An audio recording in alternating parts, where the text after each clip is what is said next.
All right, I will call to order the meeting of the Economic Development Plan Review Committee, the first one of the committee. So thank you all for being here. For those of you in the audience and those up here, please silence your phones if you would. Just a reminder that we are live on the air with the city's broadcasting for the community to be able to see our proceedings today. We will start with the roll call. Blessum. Here. Feldner. Here. Hammer. Here. Howe. Here. Neither. Here. Nelson. Here. Pittner. Here. Okay, we'll continue on to number 2, which is the Pledge of Allegiance. Please join me. I pledge allegiance to the flag Of the United States of America and to the republic for which it stands, one nation under God, indivisible, with liberty and justice for all. Okay, moving on to item number 3, committee member introductions. I'll start. I'm Alderman Mike Blessum. I was elected this summer to the Minot City Council. I asked for the committee to be created, so I get the honor of chairing it for that reason. From there, I'll move on to Paul, my colleague on the council, to give his introduction. Yep, Paul Pittner, Minot City Council. I've been serving since, I think about now, 2018. So, again, I was excited to be a part of the committee and excited to see where we go. Great. All right, Beth, we'll go down to your end. Hi, my name is Beth Feldner, Community Relations Manager and Government Affairs for Xcel Energy. I also sit on the Minot Area Chamber EDC Board of Directors. Jordan?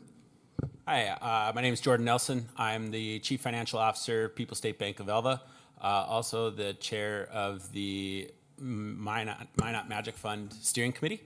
And yeah, I've lived here since 2008 and glad to be part of the group. Great, thanks. Tyler?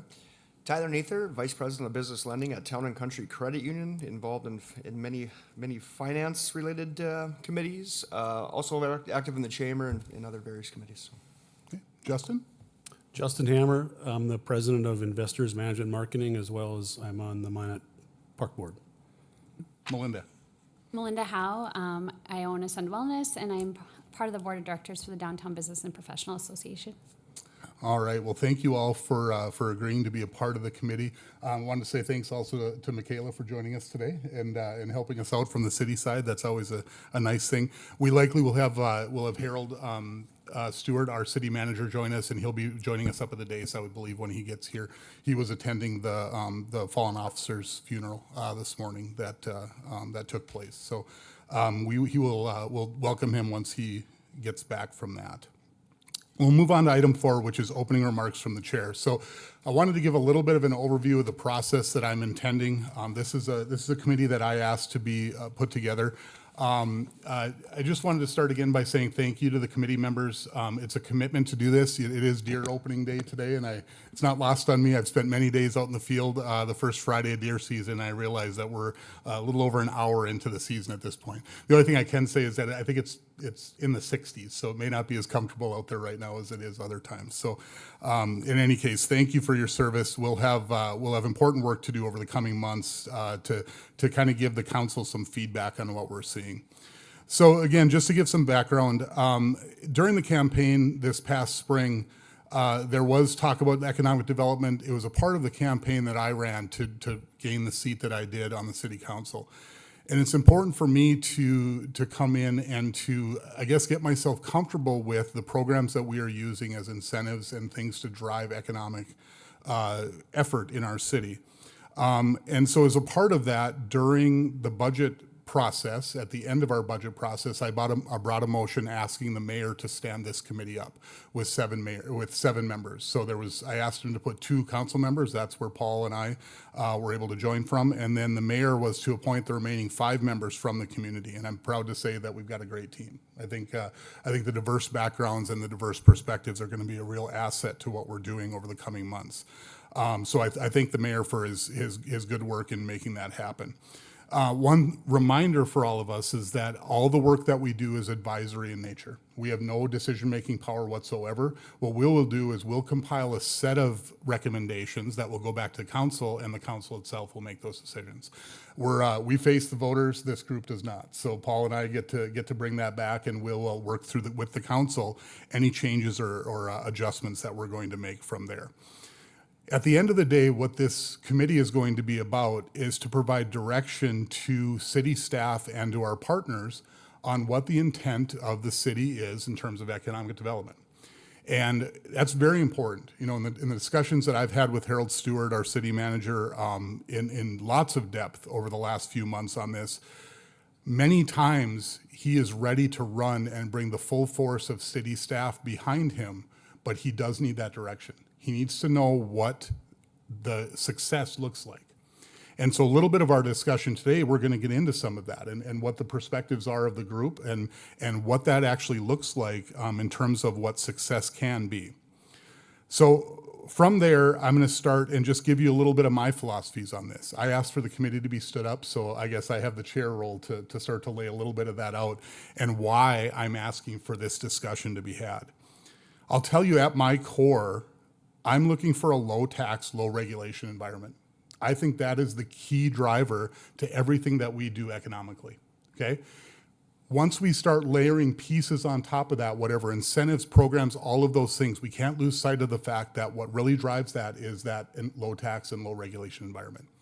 And so everything that we layer on top of that should be driven by data telling us that it works, proving to us that it works, because at the end of the day, we have to remember we're using taxpayer funds whenever we provide an incentive. And so we want to make sure that we're getting the bang for our buck that we're looking for there. I'll tell you just off the bat, I'm skeptical. That's why I've asked for this committee to be put together. I'm skeptical when we use public funds to try to drive things that are best handled by the markets themselves. And so I would ask all of you not to be skeptical necessarily at the end when we're making recommendations for adjustments, but be skeptical during the process. And let me help you just give a quick illustration why this matters so much to me. So if you think of a young woman, a single mom who's got a couple kids, and she's struggling to give them what they need. She's making $15 an hour in our community. She's working hard. She's driving that old beater car to get around.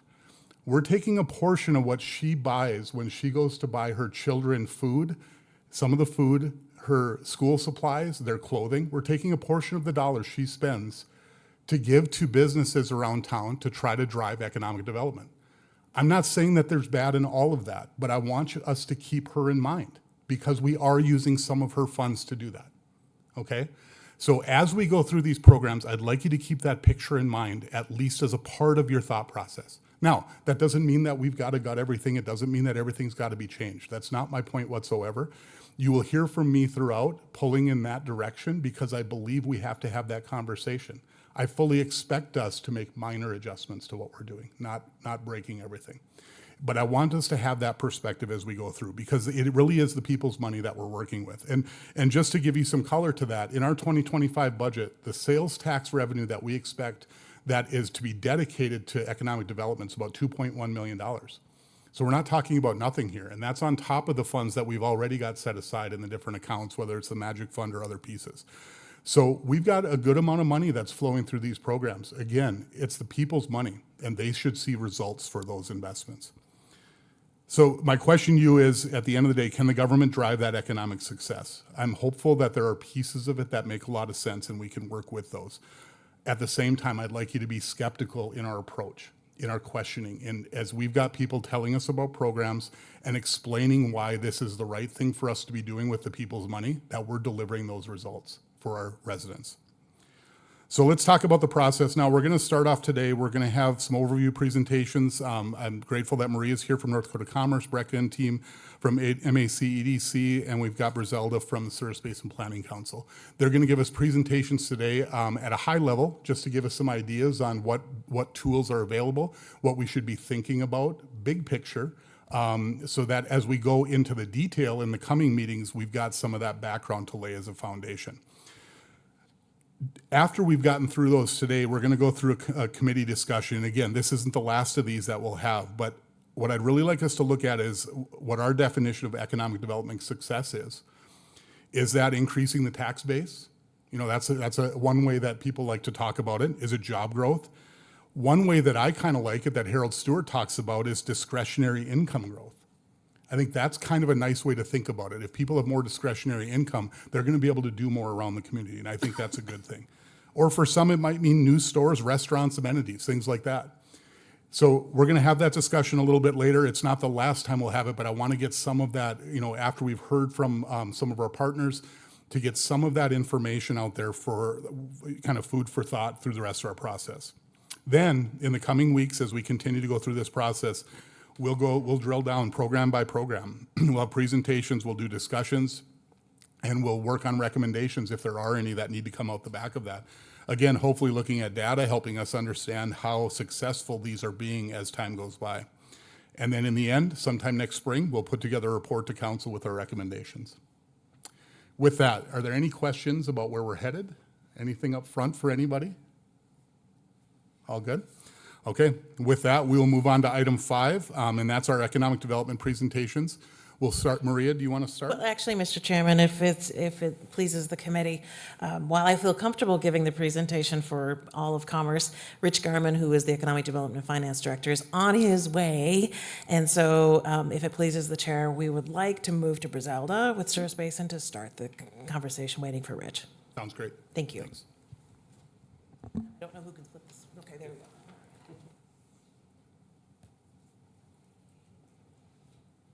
Good afternoon, Mr. Chairman and members of the committee. My name is Briselda Hernandez, and I serve as the Executive Director for Souris Basin Planning Council. I do have a few handouts here that I'm just going to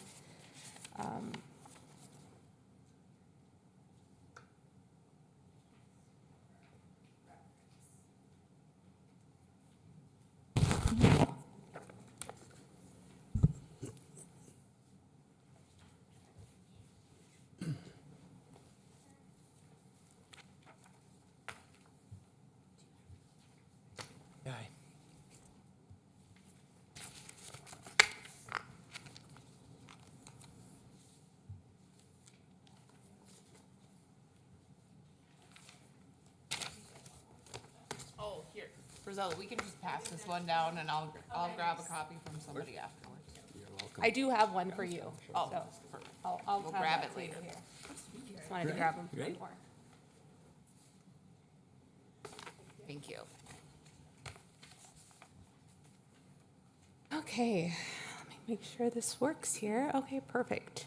So I've had the pleasure of working with several of you, whether we've partnered in a project to support our small business, or I've met with you to talk about funding for our Business Accelerator Fund. But today, I really want to focus on what we do as an organization, the history behind our organization, the purpose, and then also touch on a couple of things that directly impact the city of Minot, since our work is primarily regional.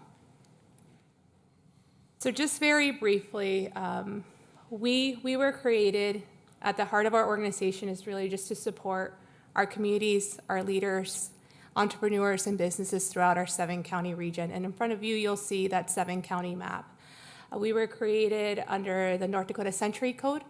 The state saw that there was a purpose in leveraging regions for the purpose of planning and providing services as a region. So we do exist under state law, but we were essentially set to kind of develop that mission and those strategies on how to best achieve that mission that we have as a regional council. Very briefly, I just want to touch on our comprehensive economic development strategy. So in front of you, committee members, and it'll be included in the minutes, you have a one-page handout that just gives a brief overview of our comprehensive economic development strategy. As an economic development district designated by the Economic Development Administration at the federal level, we are required to develop a CEDS every 5 years. This is updated at every 5 years. And we just underwent the planning process for this. Really, it started back in 2020 when the pandemic hit. We had to shift strategy and reprioritize. Since then, we've been engaging in a planning process to update our CEDS, which was adopted the end of last year. So this 5-year plan is essentially designating a roadmap for our 7-county region.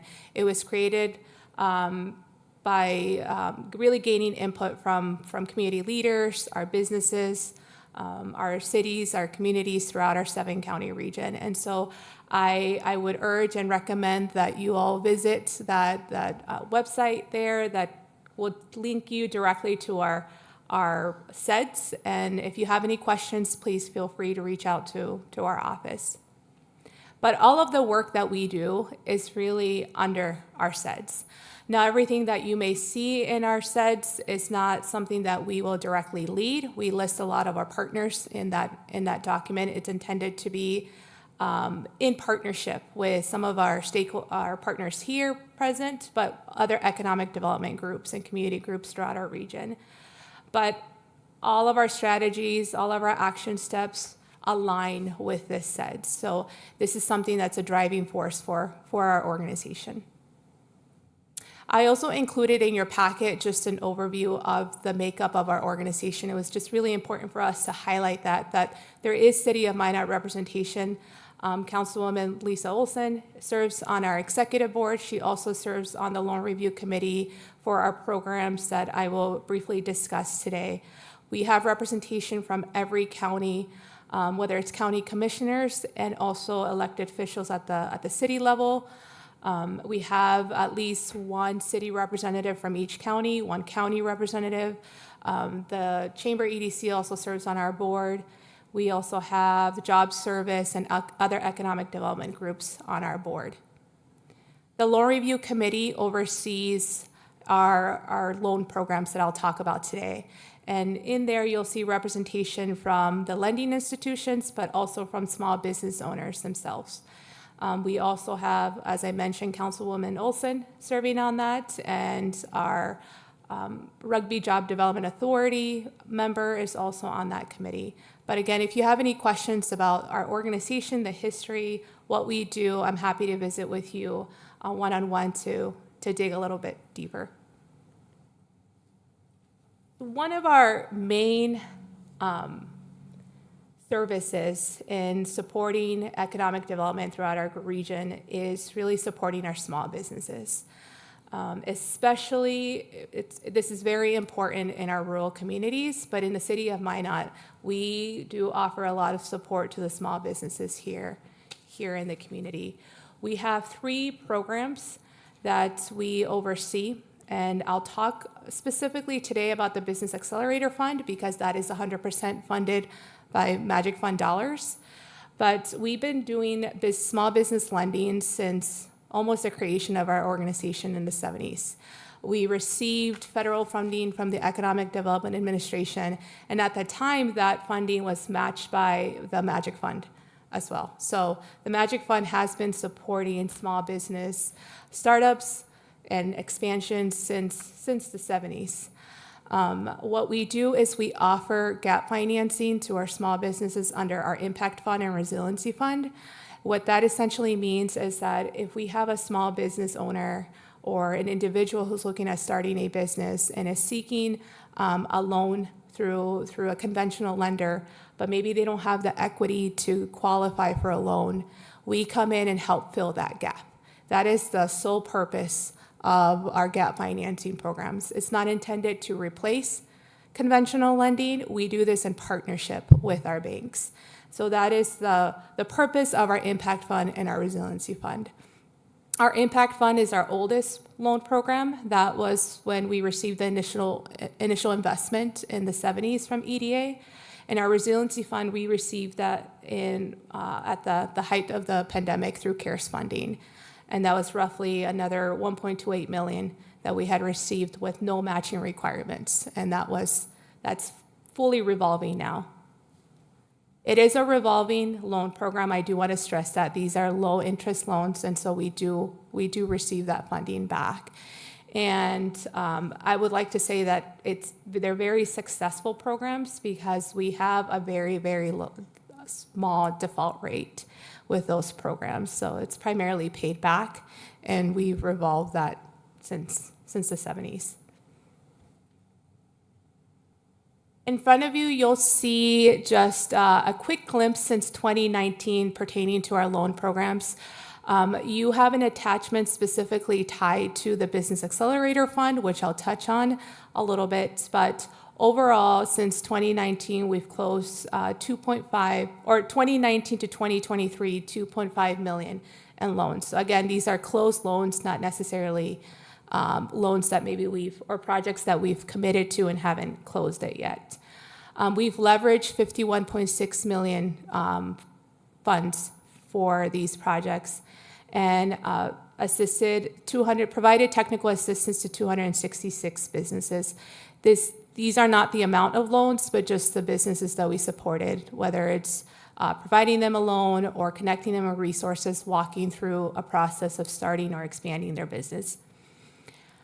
This year, so far, we've closed $410,000 in loans, and so far that has leveraged $12 million. I just want to quickly define what funds leverage mean. This means just the funding that came outside of the loan itself. That could either be from the loan that they acquired through the bank, their own equity injection in the project, and it also includes Bank of North Dakota funds in that amount. And this year so far, we've assisted 60 businesses. That's through September. So in total, we have that up there, $3 million lent, $75.9 million leveraged, and 326 business assisted. Very quickly, I just want to refer to the handout, and I realize that I probably should have included this in the presentation for the audience, but for the committee in front of you, you have a breakdown of the business specifically for the Business Accelerator Fund. That is solely the funding that we've received, roughly $2.58 million that we've received specifically for the Business Accelerator Fund program. That program was created with the sole purpose of being used as a community match for the Bank of North Dakota FlexPace and PACE program. To this date, we've only funded FlexPace projects with this program, meaning non-primary sector, or I believe housing is also under PACE, but non-primary sector projects, so your small businesses. And you'll see that 95% of that funding that has been committed has been here in Minot. You'll also note the funds that have been leveraged directly from the Bank of North Dakota and just interest that those businesses have saved in. That does not include the participation amount from the Bank of North Dakota. So the funding side to it, or the lending side to it. At this point, I just wanted to see if there were any questions specifically on that. I don't want to assume that it's clear to everyone. Okay, committee, any questions for Brizelda at this point? No? Okay. I'll maybe ask a couple here, Brizelda. So the one thing, and maybe it's a combination of you, and we got a couple bankers with us. So you guys, can you help me understand a little bit how, from your perspective, and Brizelda, yours as well, it sounds like these are mostly effective, right? These people are paying back the loans. They're doing what we intended them to do. Is the gap too great for the banks to take these on their own? Is that the right way to think of this? That there's a little more risk than you guys would like to see in these kind of loans, and that's really where this fills that gap? Is that the right way to think of it? Mr. Chairman, if I may. Yeah. So I think there's a couple different, I guess, ways you could apply this. One would be, yes, the small business that maybe doesn't have the down payment capability. However, they have the experience. They check every box, but maybe just don't have the down payment, right, Brizelda? Then they'll come to you and Correct. say, yes, we maybe need $15,000 or $20,000. It can be very, very minuscule. So that business will come to us and say, hey, I got 10 grand, I got 15 grand, but I'm just short like $10,000. And that's when we utilize one of their programs to say, hey, we'll fill that gap there, and then get that business up and running. Another one, probably the more important one, would be the FlexPace. Do you want to discuss that, or Yes. is that what you'd like us to get into? Is the FlexPace program? So Bank of North Dakota, this is a program that Bank of North Dakota established for interest buy down. Now the cities can designate where they want that money to go.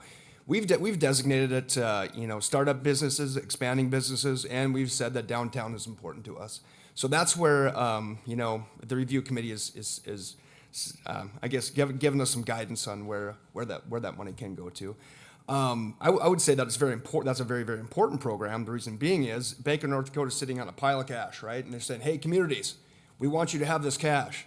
That's why it'd be my recommendation that as this committee that we continue working with that program because it's very important. So those programs going to downtown or just somebody that wants to expand their business. So Right. And then, yeah, you have something to add? And just to add to that, in your handout, I do want to point, so that 4.78 million leverage in interest buy down from the Bank of North Dakota, that is money that the Bank of North Dakota is giving to these small businesses. It's essentially a grant. That's the interest that they're buying down. And what we found that this really supports, especially our startups, it gives them that little wiggle room in the beginning, depending on how long the interest buy down period is, to either maybe make an additional investment in their business, or maybe they need some time to, if it's a new business, and get going. That's money that we are leveraging from the Bank of North Dakota. I wish I had a slide here to show you that before the BAF program, BND's investment in our region was relatively small because they were focusing primarily, there wasn't really a local source for flex space. Once that came in, it bumped up drastically. And I can follow up with just that information and get updated information from the Bank of North Dakota on that. But their participation through the flex space has increased. Chairman Blessum, members of the committee, I would concur with everything Tyler just said. I think the biggest thing that we see with Service Basin Planning Council, the Accelerator Fund, is the ability to leverage that funding that's being provided by Bank of North Dakota. That's the vast majority of the loans that we do. It's a way to take advantage of, like you said, before this fund was available, there was no local match. So we were kind of a desert, if you will, and other counties and districts in the state were using this money and we were not. Now with that, these businesses have an opportunity to tap into FlexPace dollars. That's the overwhelming majority of those loans that we do. And so just to continue then, Brizelda, with it, can you give me a little bit of, I think I missed this maybe, what does the local contribution requirement, because that's a portion of this, right? Because I think, and Harold, thank you for joining us, and I appreciate you being here, because I think we're at something that we just talked about in the budget, for the city of Minot budget, that we put aside $1 million next year for into that bucket, let's say, in our economic development programs, to make sure that we've got that matched dollars available. So can you just explain a little bit? Some would say the strings that are attached, but it's the local contribution that's required. Is that right? Yes. So the rate, the local contribution rate, the bank. Let me back up. The Bank of North Dakota sets a local match or contribution requirement based. I believe they base it on population or maybe just how much it generates, but I'm pretty sure it's population. The rate for the city of Minot is 35%. So that means that if you bring in a project, there are maximum amounts of how much the Bank of North Dakota will buy down in interest. And so essentially what they're saying is that you as a community, wherever that project is located, your matching contribution is 35%. So you have to provide 35% of the total interest that's going to be bought down as your contribution. That can be in the form of a grant or a loan.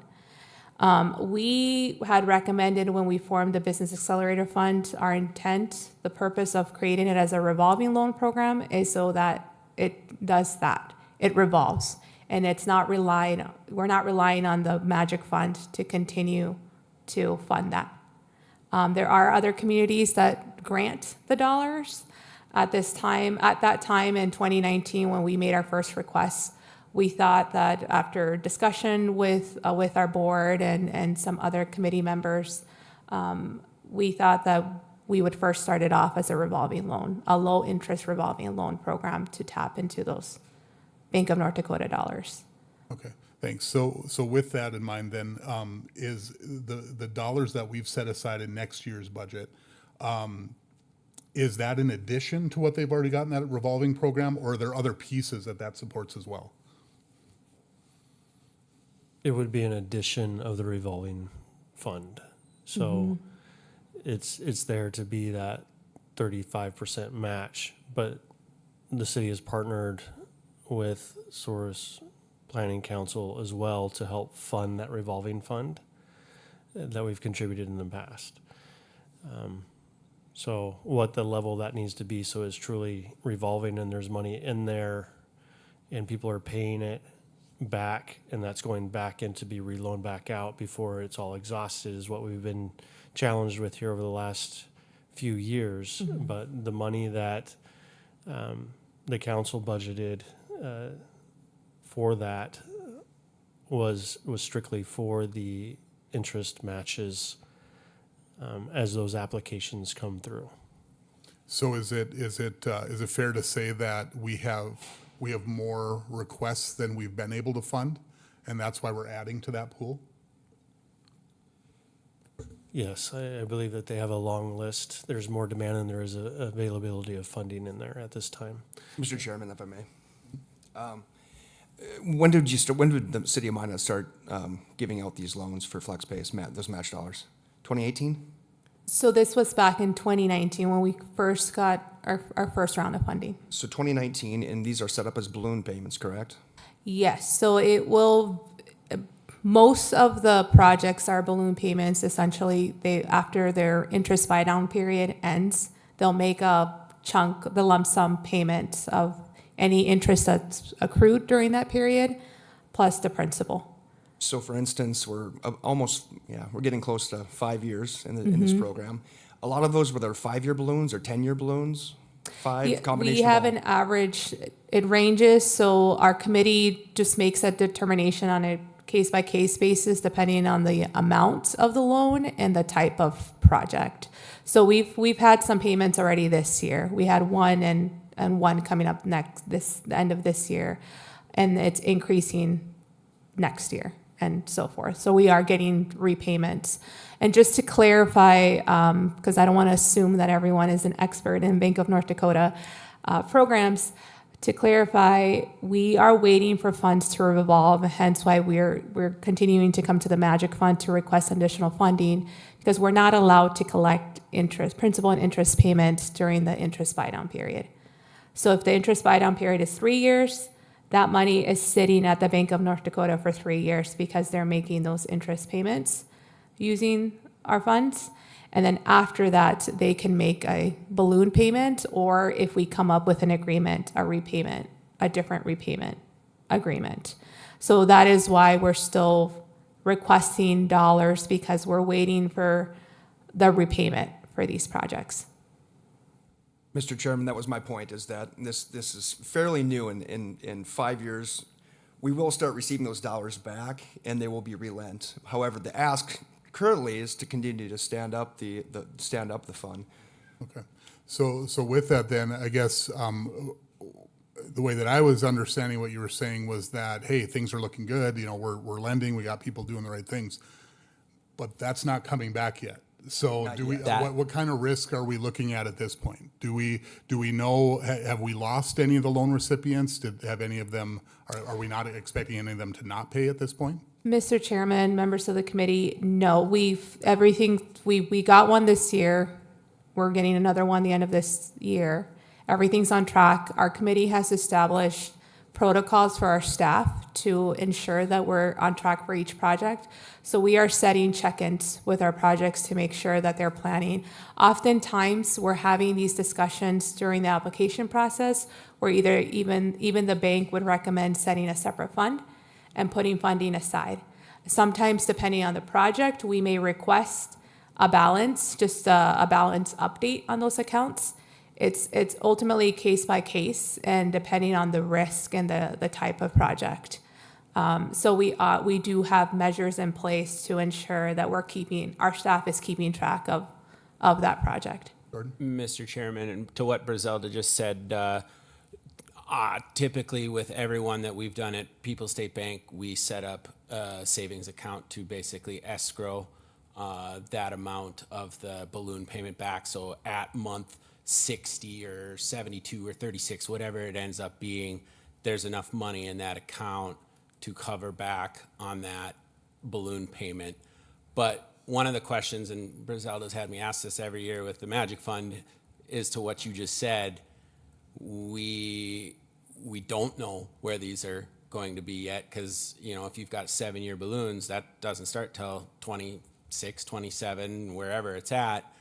So we're basically funding a mini bank, if you will, with these with this revolving loan fund. It is supposed to revolve and it will start now, but if we see a spat of defaults, there will likely be more asked to recapitalize the revolving loan fund.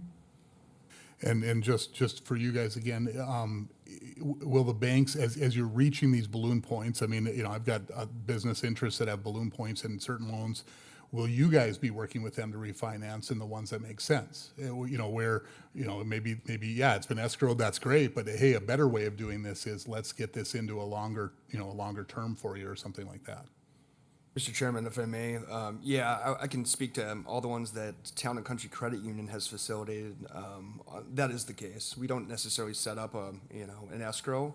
However, many of these projects are to a point now where they are refinanceable, where I would say 9 times out of 10, it will be refinanced in some sort of longer-term loan with us, or the individual pay it off in cash, so. Yeah, that's the alternative, is that if it's like a term loan for maybe not a building per se, but just a piece of machinery or something like that, it's just paid off. Or they're coming back for another request to buy a different piece of machinery, and, you know, on and on. Or build an addition onto their facility in which we roll it in or something to that effect. Yeah, Yep. they're growing The and growing. possibilities are endless. Yeah. And just to add one other thing, you know, Harold, I know when we went through the budget process and we had some discussion on council about this, in your mind, this was a key component of where we're headed. Because so much of this is secured, so much of this is backed, we're working with a state program. This is a really good set of programs in your mind. Is that right? In my opinion, yes. This is probably one of the most successful economic development tools that we have within our community. It benefits our small businesses and major businesses equally. And as was stated earlier, before this program, the funding and the mechanisms and the tools that the state had available wasn't being utilized within our region because there's no one to make that match. And since we've had that, we're not only using the city's funds from the Magic Fund or from our economic development sales tax revenues to help support this, we're leveraging that with the state's money. And again, I appreciate the intelligence of decision makers in the past of setting this up as a revolving loan fund, because that means it will continue to perpetuate and benefit our community for the long term. And of all the things that we have available to us and to the community right now, this is the one that sees the most applications, the most participation, and the most leverage and the most return on investment for our community, and is having the most growth within our community. I think you can walk downtown, and I bet Briselda can point out project after project that we all believe and would agree is a success now that likely would not have happened or be as successful today without this tool. So, yes, I am adamant and would continue to recommend strongly that this is a successful program and is worth the investment. It's benefiting our small businesses, and it's benefiting the people that they employ on an ongoing basis. Thank you. Other comments? Just one last question then. Briselda and Harold, because this is revolving, and if we're being successful with it, it's meant to be self-sustaining. That's the idea. Do you see us needing a long-term commitment to adding funds to this, or is there a point where it sort of does get to that truly revolving point? If I may, Mr. Chair, I would agree that, yes, the goal and the intent is always to have it be revolving. I think some of the challenges that go with that, as much due diligence as we try to do in the future to avoid defaults or projects not being successful, sometimes that's some of the risks that you take. And so there, outside of perhaps recapitalizing on some of those failures that they took the funds and did something, but it just wasn't successful and they ended up closing up and weren't able to pay it back, there may be some times that you need to recapitalize that back in. The other things that I can think of would just be is whether or not the recapitalization keeps up with the inflation pressures and the cost of, what could have been bought 3 years ago versus what can be bought 10 years from now with $100,000 or whatever that amount is. There may be some need to continue to invest funds and money into this fund to help keep up with those inflationary pressures. But this is one that, again, that we continue to see applications. There's more demand than we have funds available. And so far, it's had a high rate of success and a high rate of return. Thanks. Anybody else? All right, go ahead and continue, Brazella. Well, I want to be mindful of the time, and I know you have two other organizations, so I wanted to take this time just to stress that Service Basin is the partner to the city of Minot. We've done, historically, we've done a lot of projects together, and you are our hub community in our 7-county region. And in the last 10 years that I've been with the organization, I feel like there's a lot more consensus between our city of Minot and our rural communities throughout. So I do want to know on behalf of the board, and thank you all for the investments that you've made through under the BAF program, but the partnerships that we've had historically. And the board recognizes that you have a great impact in our region. So in the spirit of that, some of you may not be aware that of the way that we've worked together as a region and as partners. In 2012 and 2013, one of the main services that we provided to the city of Minot was project management and grant writing. You had received funding from the Economic Development Administration to do some disaster recovery. And through that partnership, you received nearly $20 million to do some infrastructure at North Hill, where the marketplace area is at, and also in downtown. So I just wanted to extend on behalf of our organization that we are a call. I know Harold knows we're a call away, and that if you have any projects and just want to brainstorm and partner, that we're here to also provide technical assistance support in any other way. We do provide this service to all of our communities throughout our region. And I know you are in a different capacity as the city than you were 10 years ago. And so now at this point, we're here just to be a partner to all of our entities here, but also to the city of Minot. And yeah, we have a couple of projects that we are working on. I'll spend some time sharing that at a different time. I think for today, you just wanted to get an overview on what directly impacts the city of Minot and the funding that's allocated to our Business Accelerator Fund. So I will end it there. Thanks, Brazella. Okay, Maria, did you guys want to go next?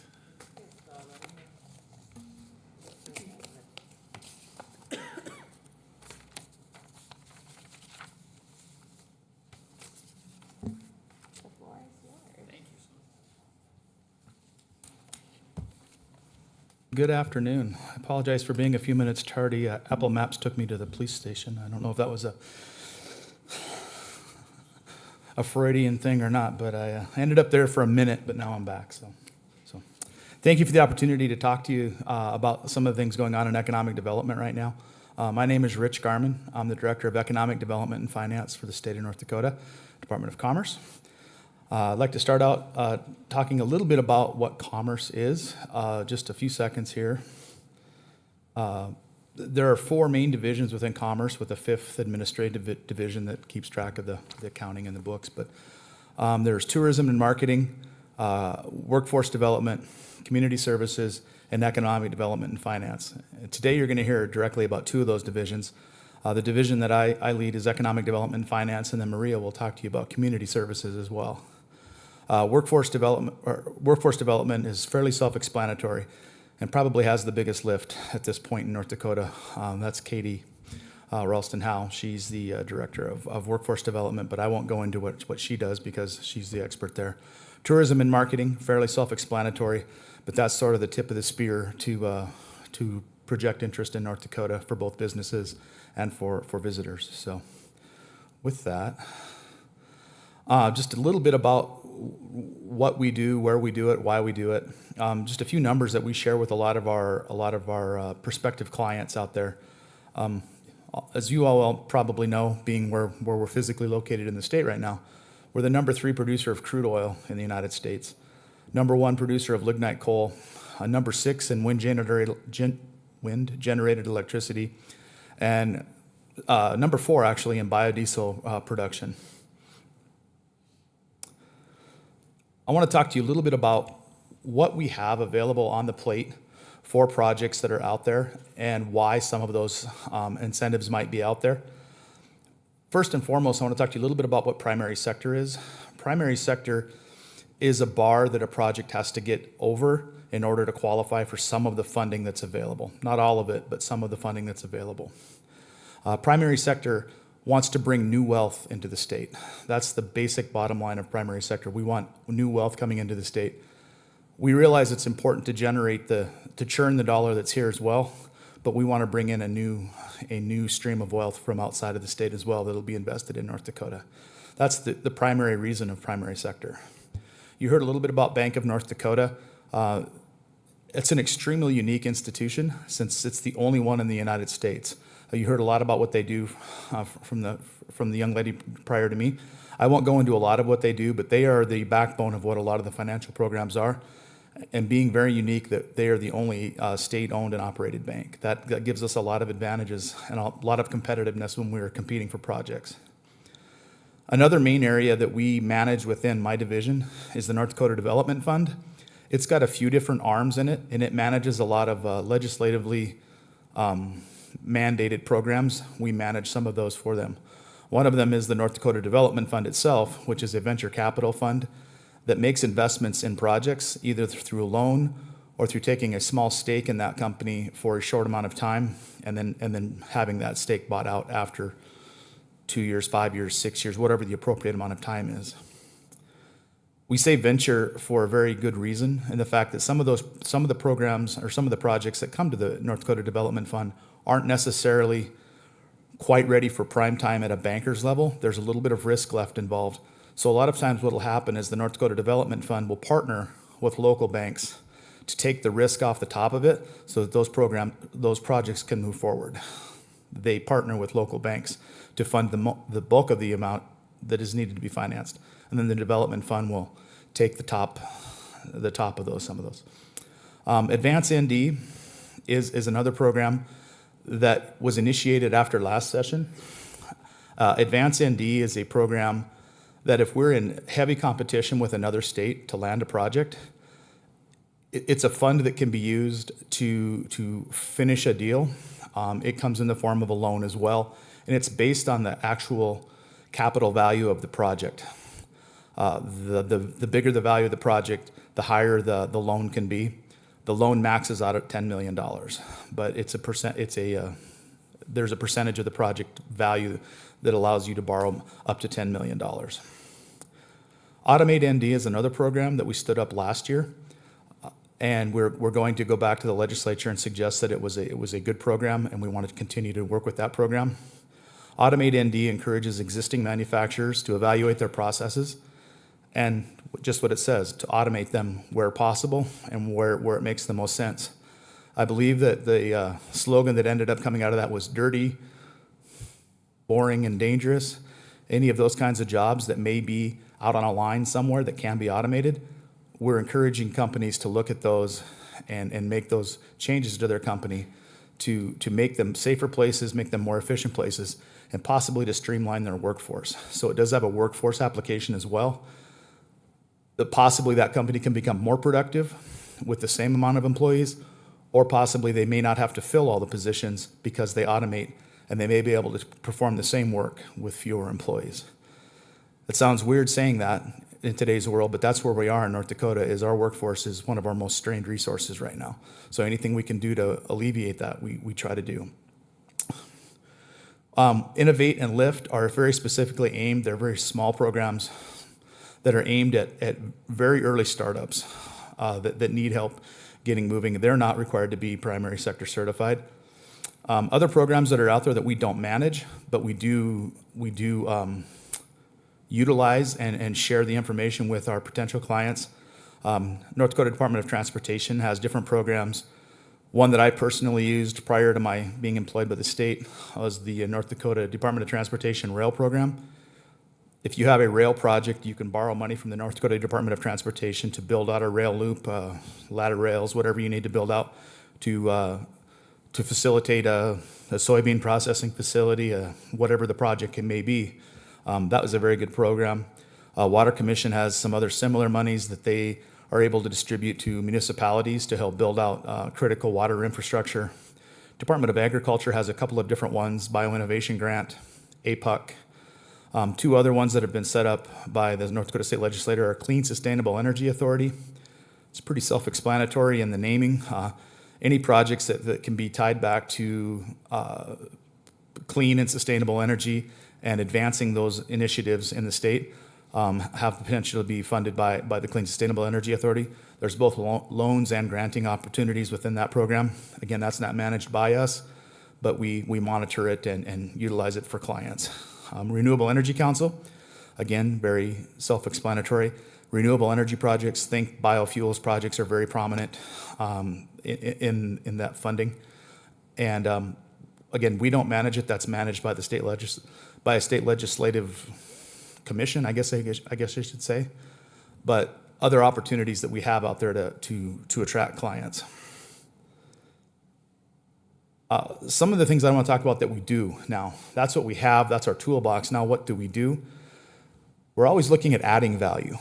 We want to add value to the barrel of oil, to the bushel of soybeans, to the bushel of corn, whatever we're harvesting or creating in North Dakota. We always ask the next question, how can we add more value to that rather than take that commodity and ship it downstream and have somebody else add value to it and collect the higher dollars? So we're always looking to add value to whatever we can. We always look at the value proposition of every project as well. We want to take a long-term look at the project and see how it adds value to North Dakota, where it adds value, and if it creates any issues in North Dakota. Does it cross-compete with other projects that it's going to be negatively competing with another project? We look at, is this project a 2-year project or is it a 50-year project? We want to know that so that we can prepare for that, prepare the communities for that, and be ready to make the appropriate decisions on those value propositions. Another very important one is diversification of sectors. A couple slides ago, I talked to you about how big of a leader North Dakota is in ag and oil and different things like that. We are, but we want to diversify our sectors so that we have a constant flow, a constant cash flow at the state. No matter what the regional or national or world economic outlook is, if we have very diversified sectors, then we can weather some of those storms. And North Dakota knows better than a lot that those storms do hit occasionally with low oil prices, low agricultural prices.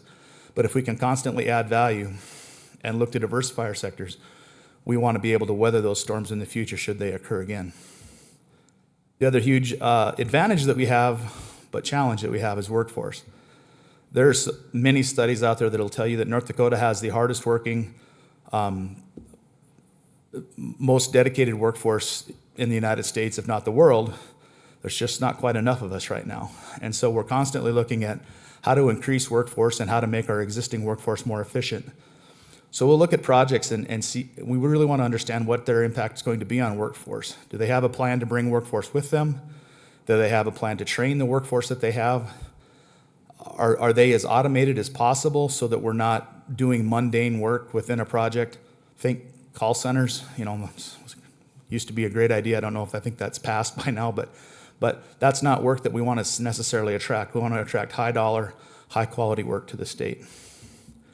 North Dakota has a series of unfair competitive advantages, I like to call them that.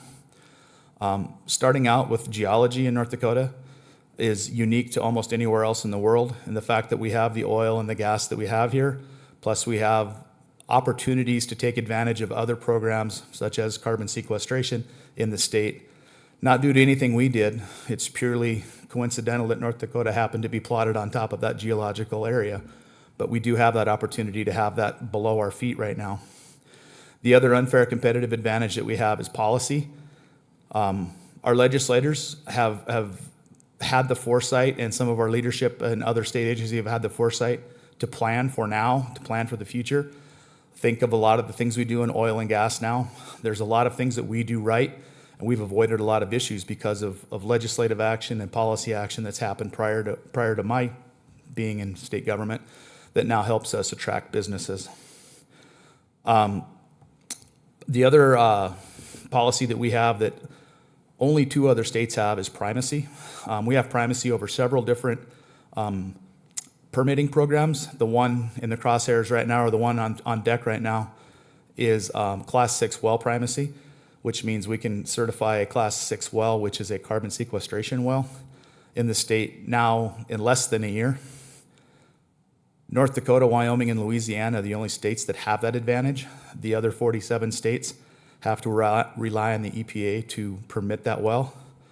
The last I looked at the EPA database, there hadn't been a well permitted at the EPA level for 7 years, and North Dakota has permitted, I think, 11 in the last 2.5 years. And the only reason it's only 11 is there's only been 11 applied for. There's 1 or 2 that are on deck right now being studied, but that speed of business that North Dakota can operate at is definitely an advantage, and it comes through very much there. Other things we're working on for the future is site readiness, and kudos to my friends from Minot. They have one of the premier sites in the state with the logistics park. When companies come to the state and they're looking for a place to land, Minot's one of the first places we point them to, and if it works out, there are plots of land with the appropriate utilities and the appropriate logistics ready to go. Minot has that. There's very few places in the state that have that. Minot has that, but we do want to, sorry, Brecca, but I do want to photocopy that and use that elsewhere, because there's other opportunities elsewhere in the state that Minot may or may not have that we want to duplicate in other parts of the state. So site readiness is one thing. And along beside that, my partner in crime, Maria here, has convinced me community readiness. We've discussed that for several years now, but I'm on board. Community readiness is preparing the community for projects that may be coming or definitely are coming, what they look like, how they're going to affect the community. Project the top of mind right now is in Ellendale, a very small town, southeast North Dakota, has a $20 billion data center parking within about 5 miles of its city borders. It can be viewed as a very good thing or a very bad thing. And we're trying to work with the community to encourage them to recognize what the very good things are, and then work with the company to discuss anything that might be viewed as negative. Lay it out there right away. Sometimes data centers are noisier than people would like them to be. Well, if you work with that data center on the design part and say this isn't going to be acceptable, that data center can design that into their design to curtail those noises. Since we're talking about data centers are very energy hungry. That's actually a very good thing in North Dakota right now, because we have more energy literally than we know what to do with right now. It's just not always in the right form. I think I have the next slide here. I want to talk a little bit about this slide. I don't claim any authorship on this slide. This is purely from Justin Kringstead, the Natural Gas Transmission Authority Director. We know for a fact that the natural gas transmission leaving the state of North Dakota is almost maxed out. When that happens, we can't push any more gas down the pipelines, the Northern Border or the Alliance Pipeline or any of the other minor pipelines. They'll all be full. What that means is oil production can and will have to start being curtailed. Now we can continue down that pathway, and when that happens, that means tax revenues become curtailed. None of us want to see that. So one of our biggest drivers in economic development is finding projects that can utilize natural gas in North Dakota, so that first of all, we can add value to it and not put it on a pipeline and ship it downstream for somebody else to make a profit on it. But we can add that value here, and we can maintain the volume of oil and natural gas that's flowing now. We can continue to maintain that because we can utilize that natural gas here in North Dakota. This graph doesn't show it exactly, but if you can see the red bars on the right there, that's a projection of where a projected total production will be. You can see out towards 2034, 35, 36, it begins to top off. With current technology and what we know about the plays today, that's a fact. It'll top off, and then if you project it out another decade, it begins to slowly taper off. What do we do then? That's where the diversification of projects comes in. That's where we want to look at diversified projects. We have a project right now that's looking for a home in the state. It's got a few sites that it's got its eyes on, that's going to take iron ore from the state of Minnesota and bring it to North Dakota and process it using North Dakota natural gas as an energy source and North Dakota electricity to use it as an energy source. It's more profitable for them to do that. There's one other thing I left off of there. They would also like to be able to sequester carbon dioxide as part of their process. But those three things combined will locate it in North Dakota, and we will diversify into a sector that we've not done before in processing. So that's what we're always looking for in diversifying our portfolio, is what's next and what makes us that much more bulletproof down the road. We want to perpetuate as many energy and agricultural projects as we can, because that's what our bread and butter is, literally and figuratively. But we also want to diversify into other things so that we can, like I said, weather the storms if they should come. So that's about the end. That's the end of my slides. Stand for any questions or discussions. Committee, anything for Rich?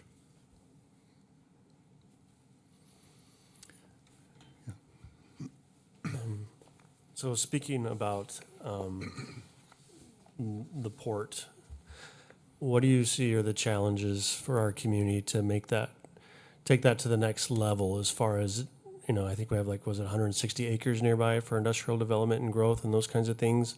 My experience has been rail access is pretty limited in the United States, and it's difficult to recreate. I appreciate your desire and your wish to recreate it, and having tried to do that in other states, that can be extremely difficult, Sure. although not impossible. But from your viewpoint, from the state commerce, what are some things that this committee could look at on how we take our logistics park to the next level and capitalize on return on investment, not only for our community, but for our region and for the state of North Dakota? You put me on the hot spot right in front of Mark and Brecca, but okay, I'll go for it. North Dakota is blessed with two mainline rails, CPKC and BNSF. North Dakota is blessed with those two. Minot's blessed by having those two cross each other. That's an amazing opportunity.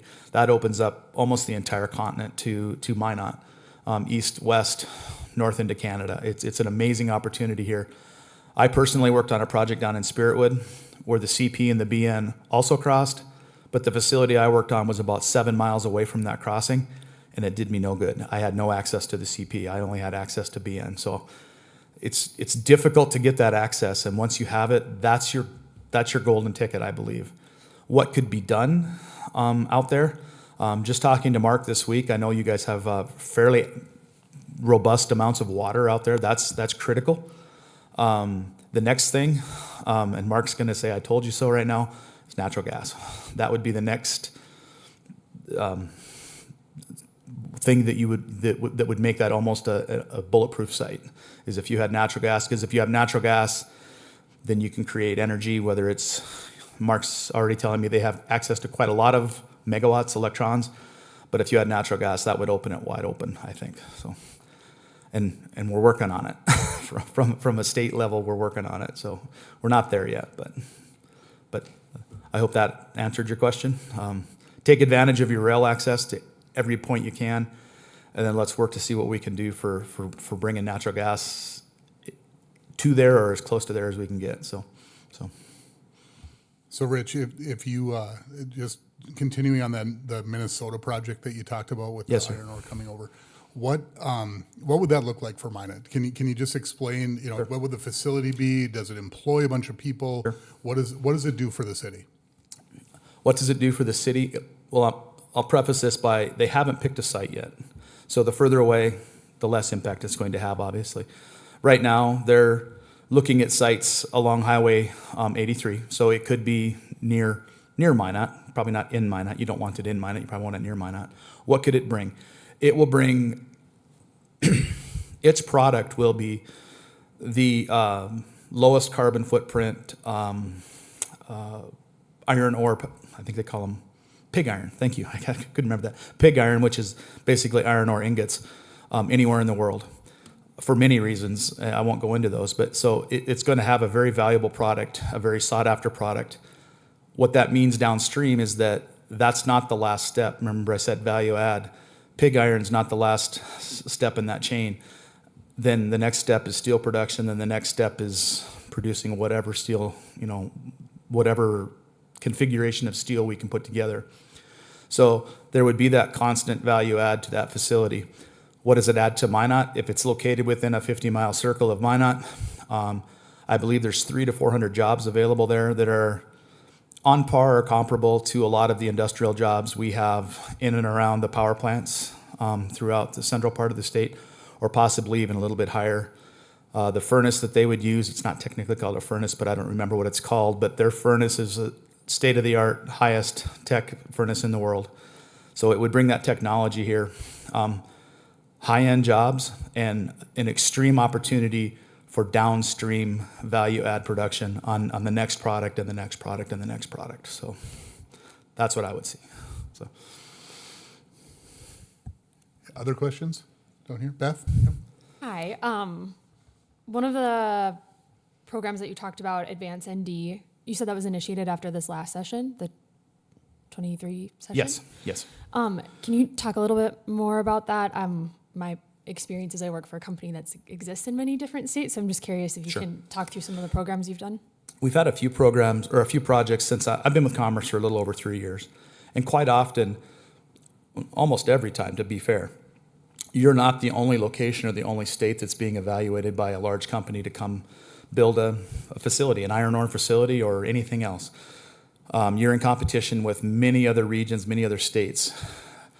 To have an extra fund available that can be utilized to maybe help finance a piece of rail, finance a piece of road, finance another piece of infrastructure.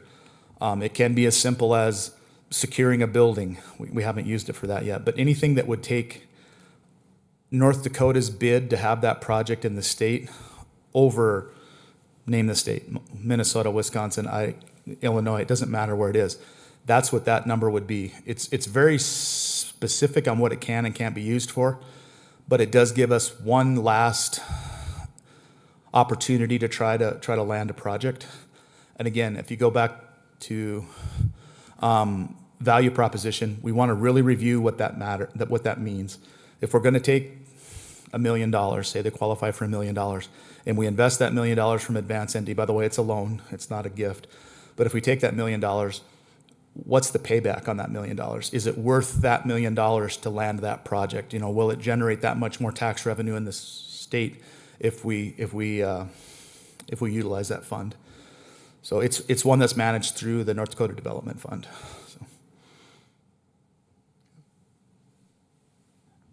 Then we were circling on data centers. Yes. Again, work for utility, so a Me little too. bit more.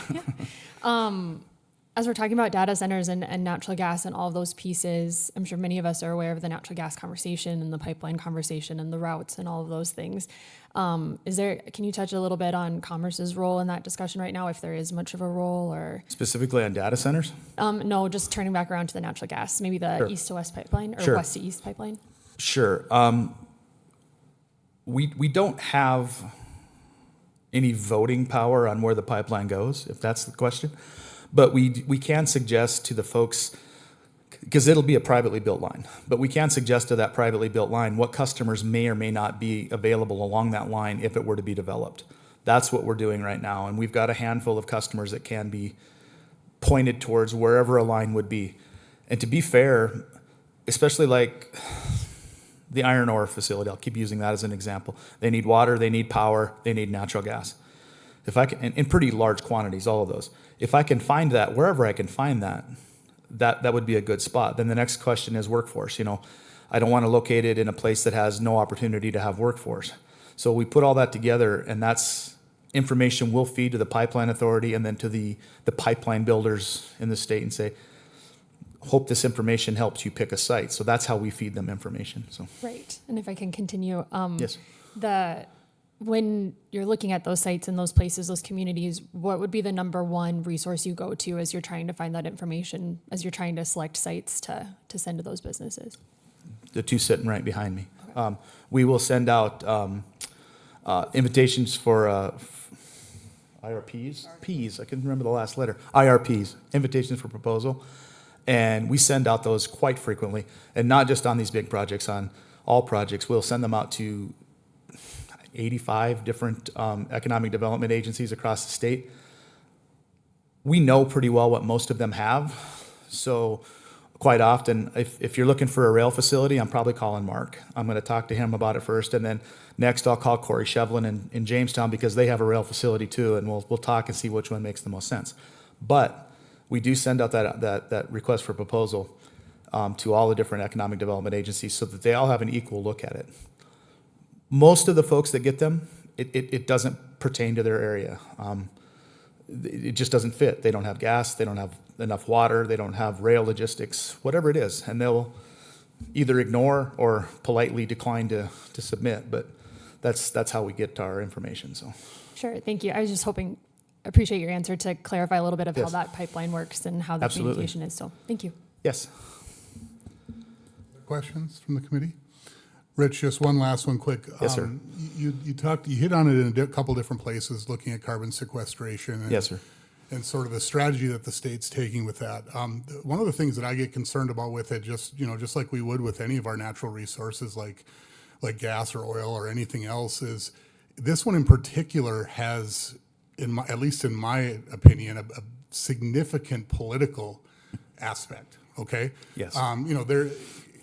There's cases being made that it can be used in oil extraction and things like that. I understand that some of that's coming, but to the point that we are today, it's largely political. It's largely, we really wouldn't like this in the atmosphere, so we're going to do this, and we're building that. I guess my question would be, I realize it's a diversification Sure. technique at best. Sure.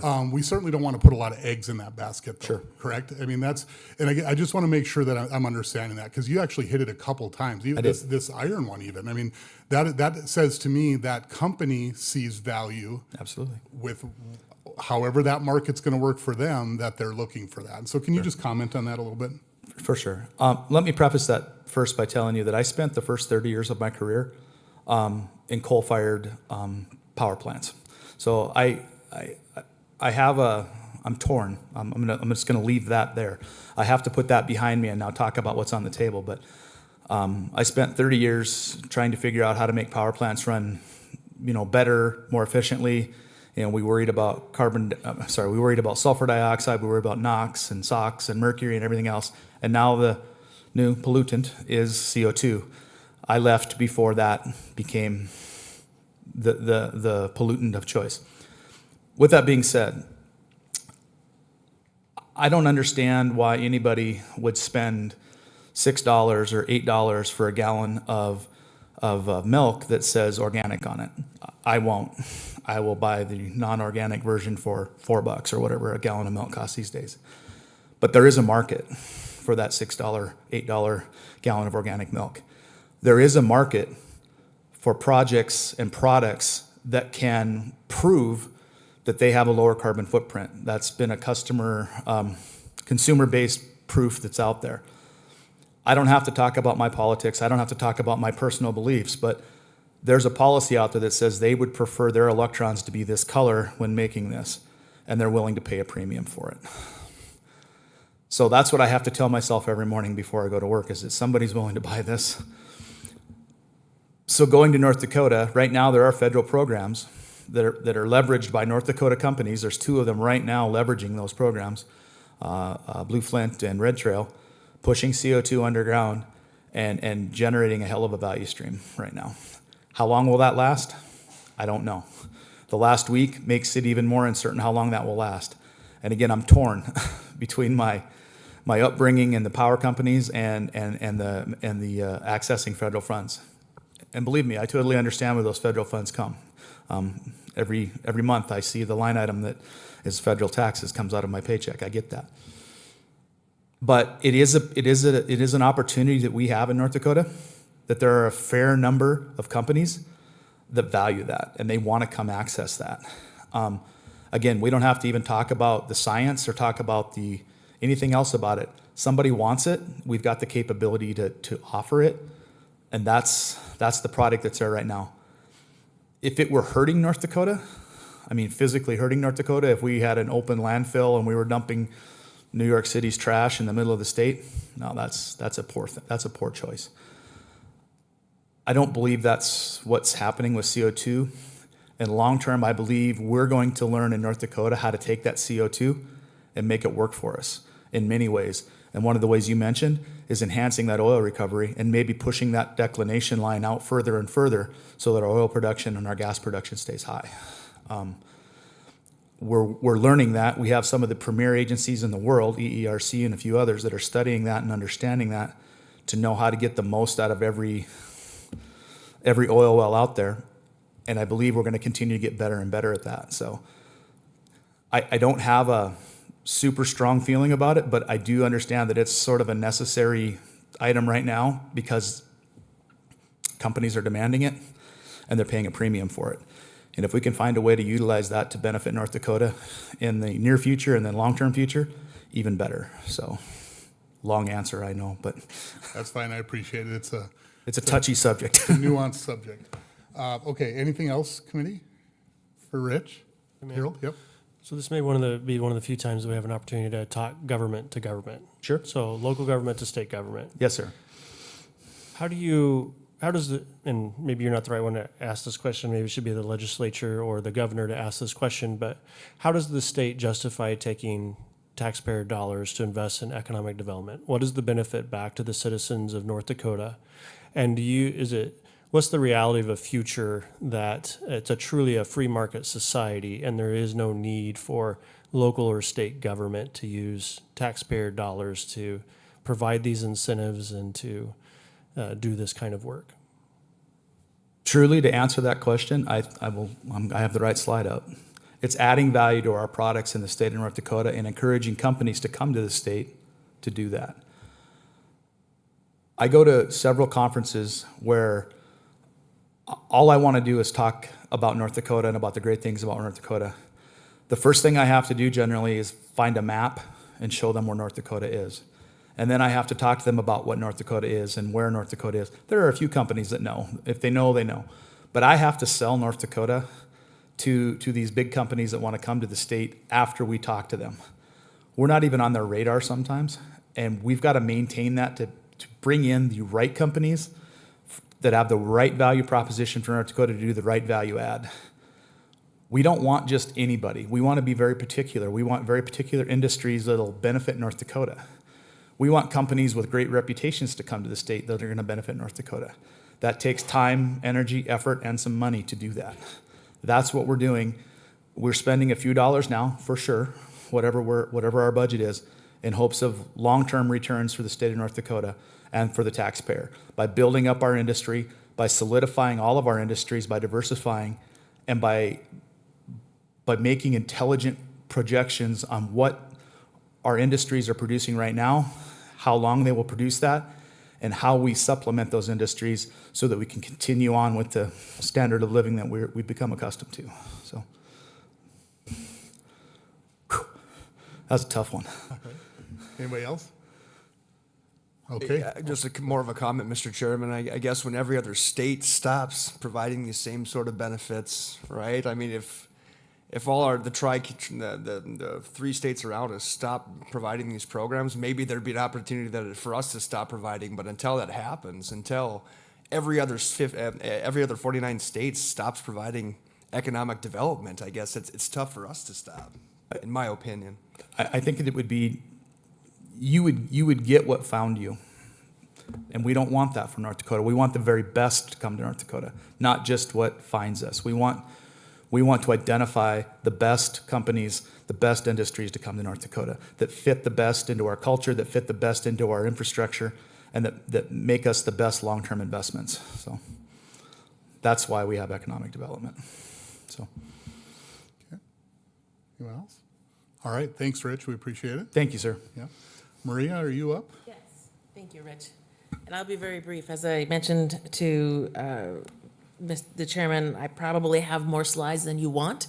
And so, in some of the things that you may have wanted, that come out of commerce, we will come back and visit about. We don't have anybody here from workforce today, and I think that's a critical component that you probably want to hear a little bit.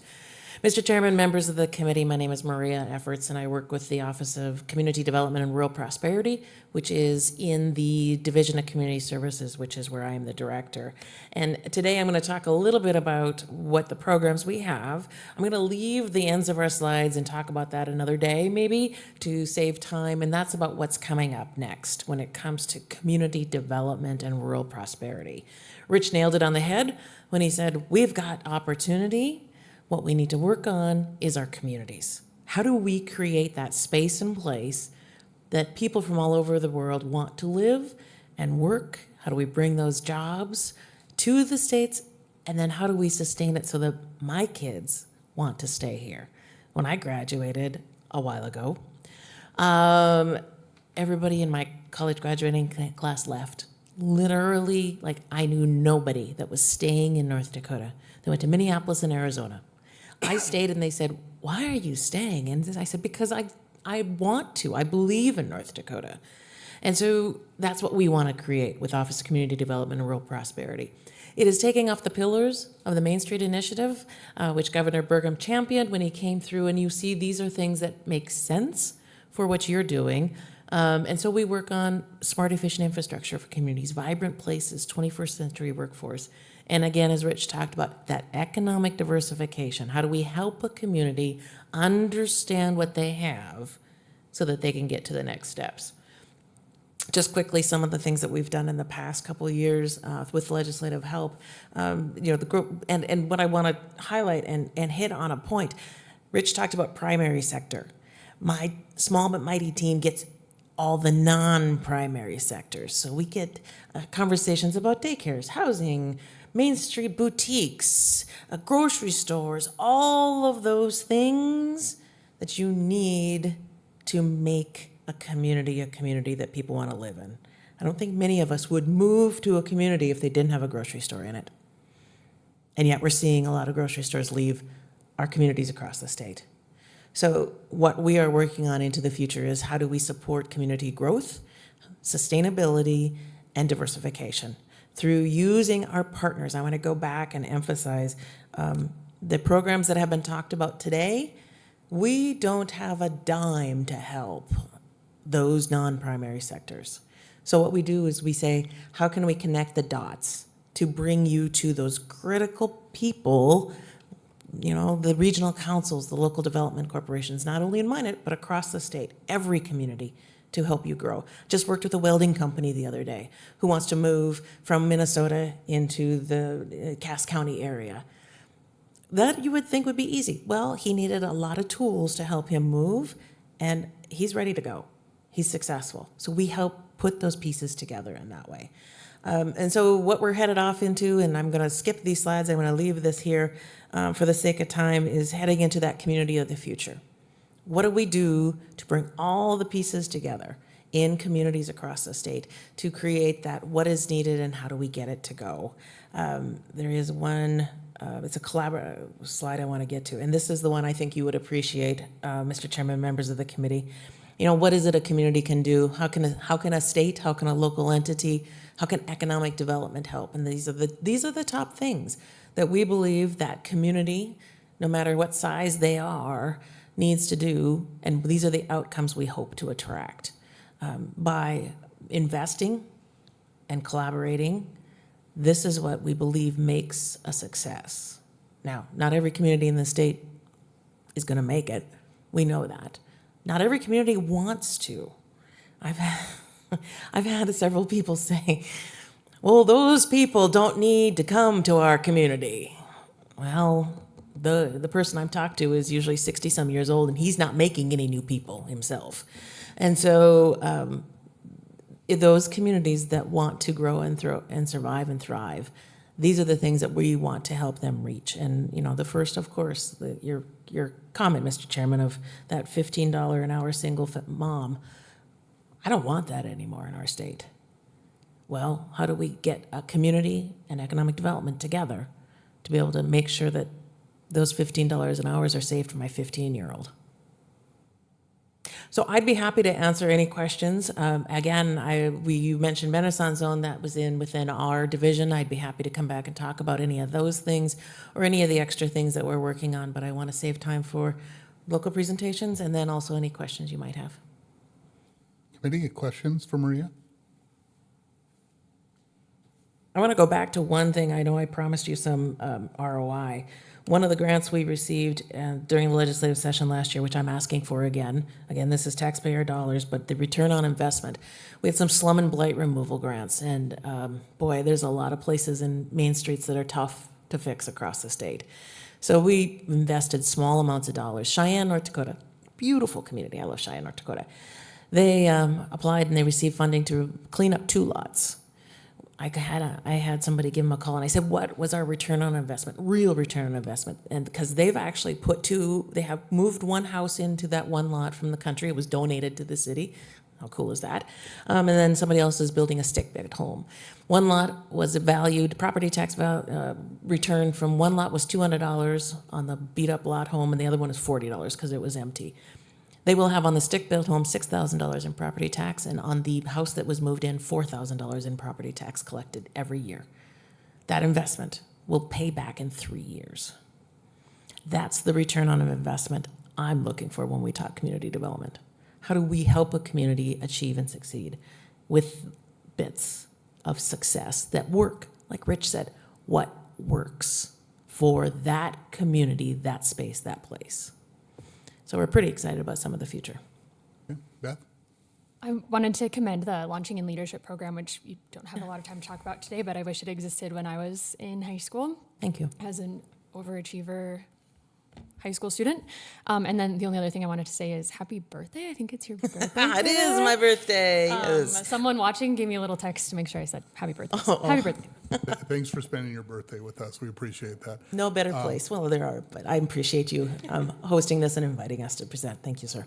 Maria, one thing I did want to say, just for the committee, this slide that's in front of us right now actually is a good thought to have in mind as we get to the discussion in a little while here, because this really gets at what is it that we're trying to do, right? What is the ultimate goal if we are going to be working in these spaces? What are we trying to accomplish?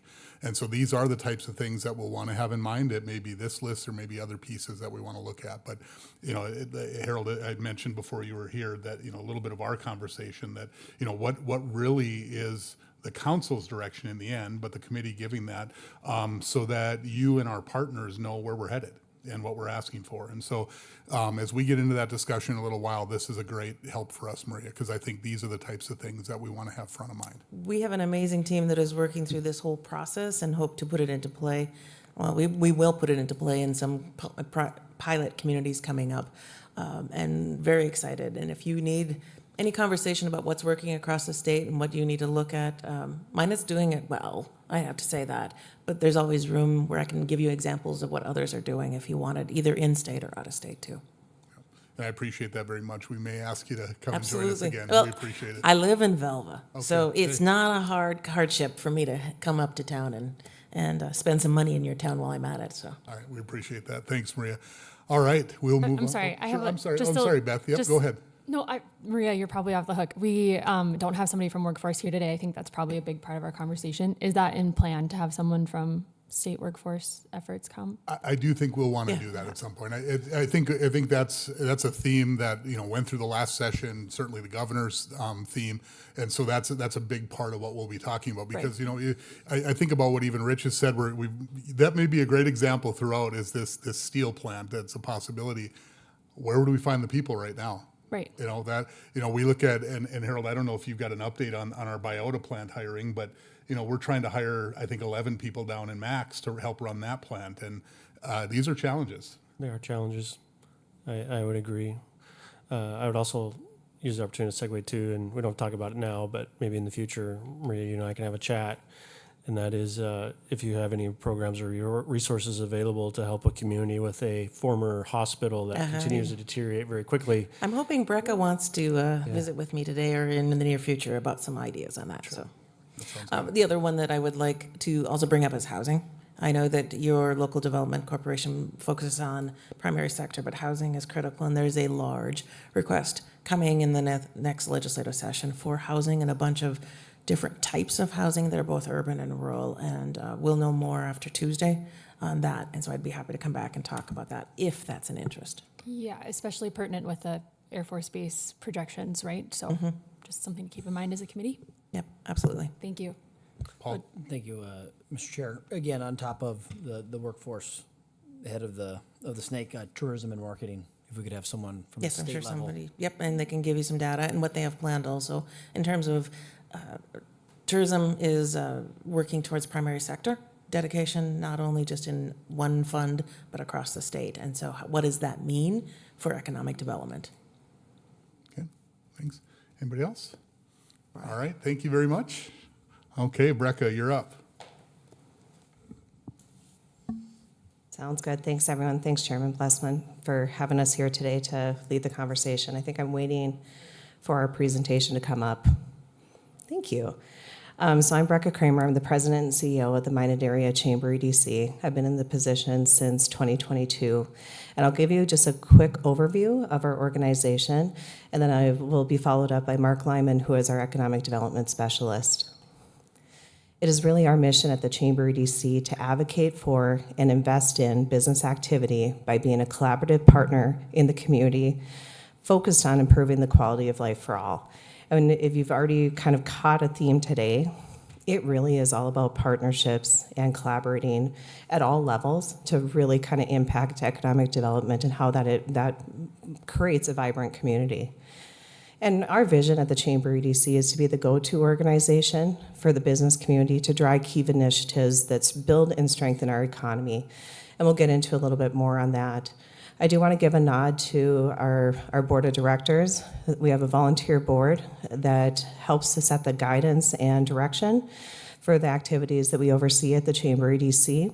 And I will note on there, two of our funding partners within the city are the City of Minot, and the City of Minot Mayor Tom Ross sits on our board. And we also receive funds from Work County to support economic development. And so they also have a set position on our board of directors, and that's currently being served by Commissioner Jason Olson. And our team, this is the team that leads the Chamber EDC, and I do include motor vehicle because that does fall under us. The North Dakota Department of Transportation has a contract with us to oversee the title work within the community, and that's a revenue source into our local Chamber EDC. So we do have a team there that we oversee and manage as well. And then really where I want to kind of focus or set the framework is on our 5-year strategic plan. So the Chamber of Commerce, we had the Minot Area Chamber of Commerce and the Minot Area Development Corporation, two separate organizations housed within the same building.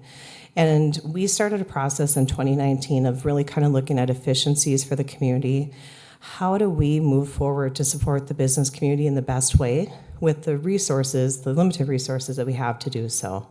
In that process, we did a deep dive evaluation, reached out to partners who have done this successfully and also some that haven't, and really looked at where do we need to be as a community to best serve the business community and advance economic development efforts and support a business. In January of 2021, we merged the Chamber and Economic Development Corporation and then really set forth on a strategic plan of who are we to the community and what do we need to be to best serve the community that we are working for. And so at the end of the day, we came up with 5 key pillars: economic development, community development, workforce development, investor services, which is really the chamber arm of supporting businesses, so kind of the chamber model, and military support. The City of Minot has supports and helps to fund economic development, workforce development, and military support. So I'll give you a little bit of information on those. I do want to highlight, though, our strategic partnerships. We don't do what we do without working really hard to ensure that we have partners at all levels. Whether it's working with partner organizations like Brazelda at Service Space and Planning Council, who is implementing programs and helping support business, whether it be Stephanie Shanerock at Visit Minot, who is helping to attract people into our community, Ellie Delores at Minot Park District. It is an all-in effort, and I've never seen the community working better together. Obviously, the City of Minot and Work County are great partners. Harold and I meet on a regular basis to really kind of look at what are the lanes that we're all in and what are the resources that we can bring to the table and not overlap those kind of services. I do want to call out, too, the organizations that we work with on a statewide level, whether it be the Economic Development, it's called EDND, or Economic Development Association in North Dakota. We serve on the board of directors there. We work with the economic developers across the state to lean in and support departments like the Department of Commerce. And then also legislatively, what are things that we're advocating for and educating to help with our community? Going to Harold's question where he just asked about a possibility of a blade or a hospital in a community, what are the programs that we can do? So in our role in looking at where there's a challenge, we're also looking for solutions. So we lean in heavily with our partners to come up with policy and work on those kind of initiatives. The Greater North Dakota Chamber of Commerce, North Dakota League of Cities, all strategic partners of ours that we work really closely with. And of course, elected officials. We know the importance of working with the city of Minot, the Ward County, but frankly, the state of North Dakota, whether it be our legislators. We host numerous legislative roundtables. We're very engaged as far as in discussions. There's a great grant program that came through. I think, Harold, you had asked the question regarding what are we doing, what are some gaps for the logistics park and how to advance that. In that case, for example, we're working with the North Dakota Department of Transportation on a Federal Rail Administration grant, a CRISI grant that's removing all the environmental barriers there. We worked with a partner like BNSF to bring forward the only site certified location for development in North Dakota. What that means is BNSF is marketing our site and helping to advance that. And then on top of it, we worked with the Ag Department this last legislative session to come up with another grant program that's looking at the viability of advancing some of the protein markets in our state. And what does that look like to producers and farmers and ranchers?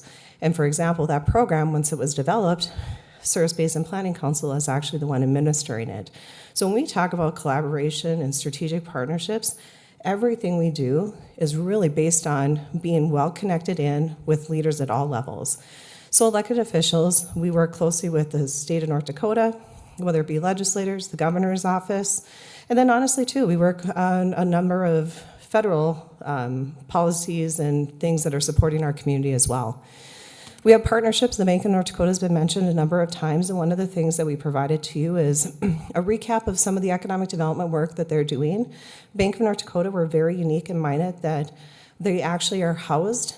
We have a representative in our office at the Minot Area Chamber EDC. I believe we're one of the only ones that has that kind of resource where our financial partners can have that resource within the community, and they have a lot of great programs. Mark will talk about the PACE program that we help administer, and then obviously programs like the Flex PACE, which Brizelda's already covered. So again, a lot of strategic partners. We're going to miss some. I know the Pipeline Authority was mentioned. We work closely with them, the Trade Office, Petroleum Council, and again, partners like BNSF, Northwest Seaport Alliance, and of course, the Departments of Transportation, Commerce, Agriculture are all strategic partners of ours because we don't do what we do with all those relationships at all levels. I'm going to cover one of the pillars because military support is the programming side, Military Affairs Committee, and some of that really falls under the chamber arm. But when it comes to preparing the community, working the strategic side of military support, there is some funding that comes from the state of North Dakota and the city of Minot to help us in that effort. And we're at a time where it's more critical than ever. We've been talking about workforce, we've been talking about housing, and with that, we're in the process of preparing for major modernization projects at Minot Air Force Base. Sentinel is the largest modernization project that the Department of Defense has ever undertaken. It is a mega project. We know that it's going to impact our community in a big way.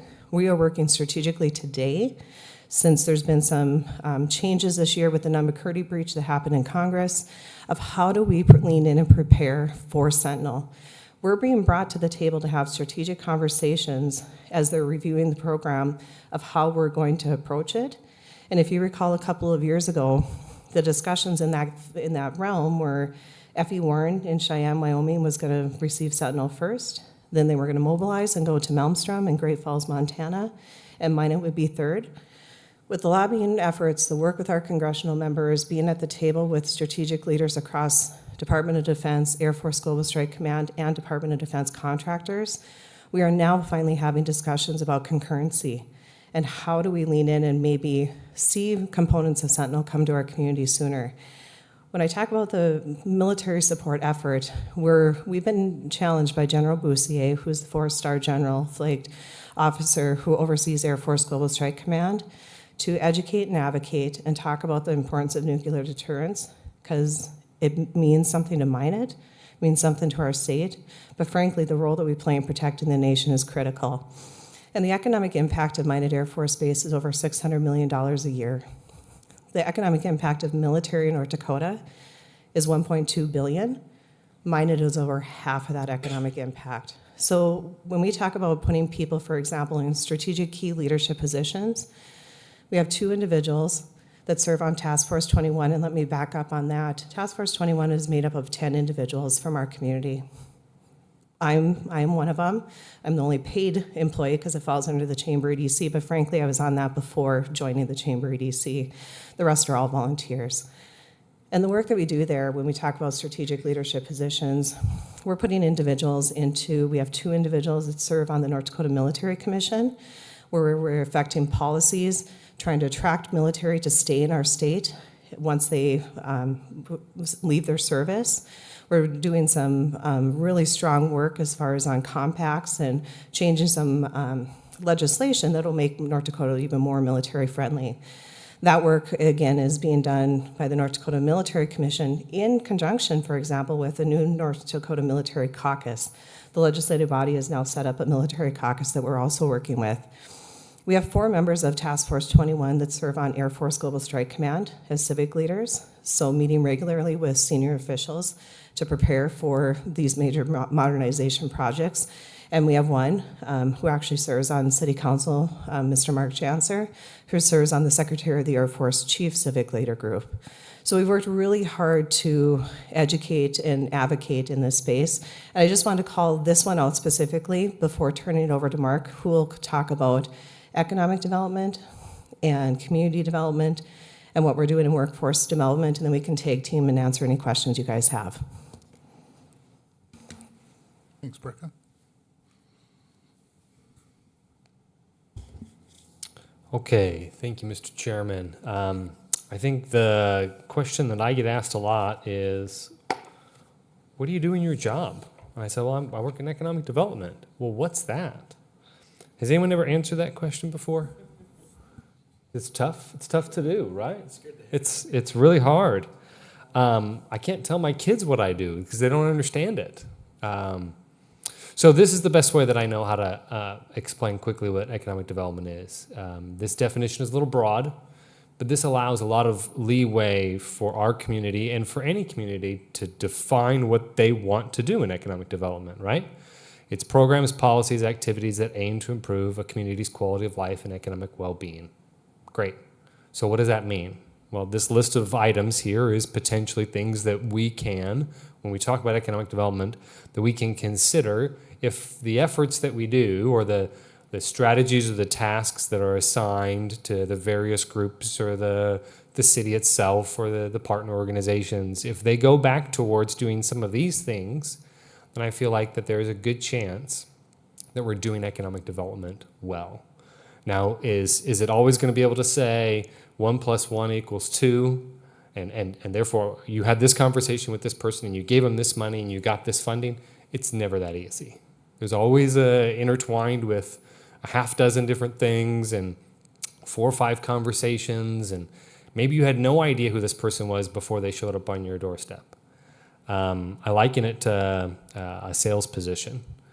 You don't know when that next car sale is going to be, so you have to be ready every single day to pitch that next car sales.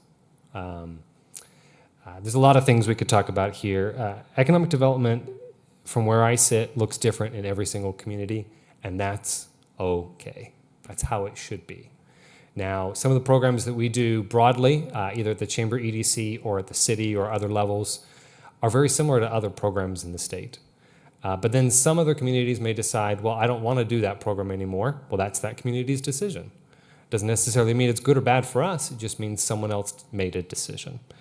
So I want to leave those things out there. The other thing that I thought was eye-opening to me when I started in economic development 3.5 years ago was that there are some 20,000 economic development organizations across this entire country.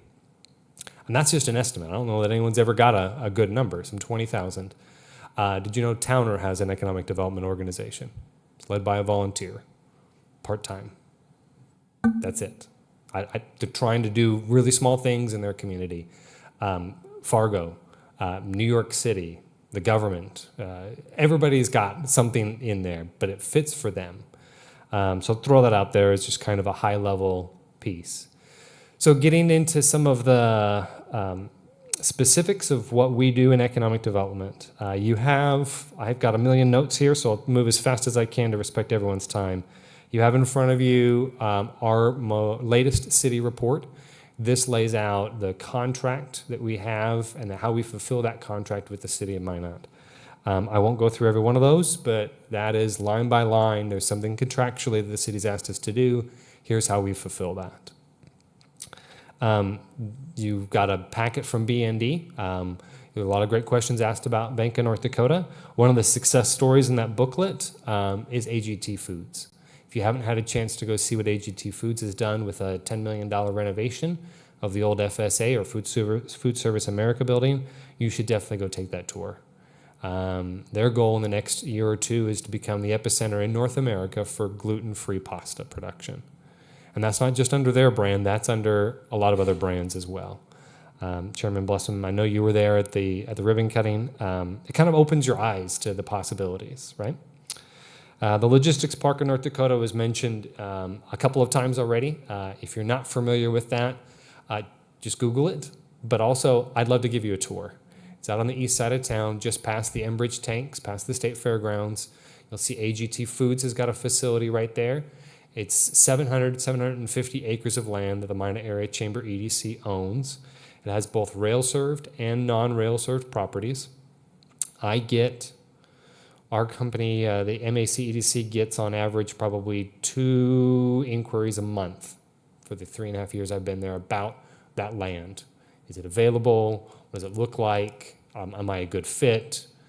Everything from distribution centers. We had a site selector tour that facility 2 years ago out of Chicago. A sustainable aviation fuel facility out of Canada was looking at that. Right now we've got multiple companies that are considering rail-served properties and non-rail-served properties up there. We think, and Rich mentioned this, and I appreciate this, we think that it's one of the more valuable large sites in the state for what it can possibly do. Let's talk primary sector for just a second. I appreciated the definition that was provided by Rich. You need to be primary sector, or you need to bring in that new wealth from outside the state in order to qualify. You'd probably be surprised. There's only a couple of dozen in our Minot area that probably qualify for this. There's probably a few dozen more who could qualify, but you only go get this primary sector certification if you're going to go after a certain state program or incentive. It's not required that you get it. You can apply. Every now and then a person applies and they're told no because they don't bring in enough new wealth to the state. The definition of primary sector helps immensely when it comes to understanding PACE. So PACE loans are the ones that you're going to see that are more public loans done through the Magic Fund. So when you think of Stevens Welding out of Glenburn, that was 2021, beginning of 2022. AGT Foods got funding as a PACE loan or primary sector. That was AGT Foods in 2022. And Hot Switch Heating Systems got funding as well, their primary sector business, and that's 2023. So I mentioned those to talk about the Magic Fund. I think it's not fair to say, but I think we do I think it is fair to say, we do a relatively small percentage of our job as a gatekeeper for the Magic Fund, but it's probably one of the more important, visible things that we're known for. But I think if you look down at this list and the other slides, we clearly do a lot of other stuff tied to either Magic Fund or not Magic Fund. As a gatekeeper, our office takes those applications. We have conversations. We probably get a handful of conversations every couple of months with businesses who are inquiring about the Magic Fund. And of those, a fair amount are not primary sector. So until the recent change in the Magic Fund guidelines, my conversation would then go to, hey, I've got other programs that are great for you. Don't go down the path of Magic Fund right now. Let's go talk to these other organizations, or who's your primary bank, who's your primary lender. Let's talk to them about how you can get funding sources. Let's talk about the Minot Intermodal Facility real fast. It's BNSF. The BNS certification is for the Logistics Park in North Dakota. The Minot Intermodal Facility is just south of County Road 12. That's the containerized shipments that have been going out of Minot for the last 4 years. That land is owned by the Minot Area Chamber EDC, but it's operated with a long-term agreement with Rail Modal Group. It's a corporation that has other intermodal facilities in Amarillo, Texas, and Fremont, Nebraska, which is just outside of Omaha. That weekly unit train service is something we have been fighting for, looking for nearly 20 years as a community and as a state. We don't have another intermodal facility in the state that does what we do here.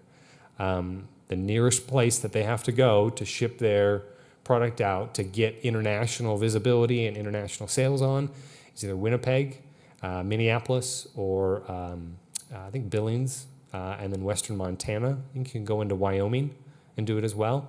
That's a long haul for truckers. Anything over 5, 6, 7, 8 hours starts to become financially not good for them. They lose money on that. So then they don't have those international markets. So by giving our producers and our processors and our shippers international markets now, we can get access to over 20 different countries. These are who we've just shipped to already. Over ports in over 20 different countries. We have shipped over 20,000 containers out of that facility in the last 4 years. And then you see to the right there, there's a QR code. The intermodal facility was truly a public-private partnership. And so we put a submission in to be considered as an award winner for the International Economic Development Council, which is kind of the larger association for economic developers. And we were notified that we received the Gold Award, which is the highest single award you can receive in that category for public-private partnerships. As a result of that, out of over 500 submissions, we were recognized as the top 14 for Best in Show. And we didn't receive it, but it was quite an honor to be called as a top 14 economic development project in the world based on the submissions, and that is through the Minot Intermodal Facility. And really, as Brecca mentioned, we couldn't do that without the various partnerships already mentioned, whether that's BNSF, Department of Commerce, Department of Ag, North Dakota Trade Office, the Northwest Seaport Alliance, the City of Minot. That was a huge conversation as to how do we take that from where it was sitting as a bankrupt facility that was not paying any property taxes to now a facility that does pay property taxes, that's on the payroll, that has payroll, over 15, almost 20 employees out there right now, and doing good for our farmers and our shippers and our processors. The Economy at a Glance is a monthly report that we put out that puts a snapshot of what's happening from a numbers standpoint. Startup Minot, we can have a whole half-an-hour conversation on that success of that program. It started about 3 years ago. The effort had been in place, and the conversations had been in place as a community for 3 years before I showed up, and then we had board members who sat down and said, the staff has got to pull this off. We got to figure out how to do more entrepreneur training. So we've had 70 graduates from that 10-week program over the last 3 years. We have a number of sponsors from the program sitting here with us, so I thank them for their sponsorship. And then we have a monthly networking event that's free to the community. That opportunity, we've tracked the attendance. We've had over 350 people attend every year for the 3 years we've been doing that networking event. And that's an opportunity, and they're different people almost every single time. And that's an opportunity for people to hear from entrepreneurs like them or entrepreneurs who aren't quite like them, but maybe they can have a an opportunity to relate to them. A business retention and expansion program, you have that report in your folder that should be on the left-hand side of your folder. This is data that we collect from roughly 50 or 55 businesses every year. These are primary sector businesses. So primary sector in the area is agriculture, it's oil and gas, it's manufacturing, it's ag processing. And then we also tap into some of the other larger providers or the larger key connections in our community, including healthcare, construction, and engineering. And we talk to these businesses. Some are the same every year, some rotate every 18 months or so, and we get their opinions on a variety of topics. You have that report. City Council receives this report every 6 months, and our Board of Directors sees this report. I think the value of that is to say, here's what our businesses think of our community currently, and then to judge it over time. Are we improving that? Are we working on those things that they're saying we're struggling with? One of the lowest rated things from a quality of life standpoint that they've pointed out, the businesses, is something that I'm sure we've all heard of, and that's childcare, that we struggle with that in our community. Well, there's not a community out there that really solves that, but that's something that our businesses have clearly identified. That comes from the business retention and expansion surveys. Macroeconomic initiatives. Rich mentioned this, the opportunity to attract natural gas to the area. I get about every 3 months, we get to our office a different business or a different RFP from the state. It's on average, it's a business looking for, with a CapEx of $500 million to $2 billion. And they're usually looking for a couple million gallons a day of water. If you're familiar with how much Minot is using right now, we're using about 6 to 8 million gallons a day for the entire city. So these businesses are looking for a couple of million gallons of water a day. They're usually looking for the equivalent of about 5 to 10% of all the natural gas that's produced in the entire Bakken for one business. So that's about 120,000 decatherms a day. That's what they're wanting. And they're usually going to bring anywhere from 100 to 400 jobs to the community. And they just need 300 acres, and it needs to be rail served, and they need to be able to start construction on it in a couple weeks. Now, I facetiously added the couple of weeks there at the end there because they're clearly looking for good sites. They're clearly looking for sites that have water, natural gas, rail, close to a community that can eventually or quickly supply workforce. So those macroeconomic initiatives that we go after are things tied to rail and natural gas. And how do we make sure that our community has those opportunities?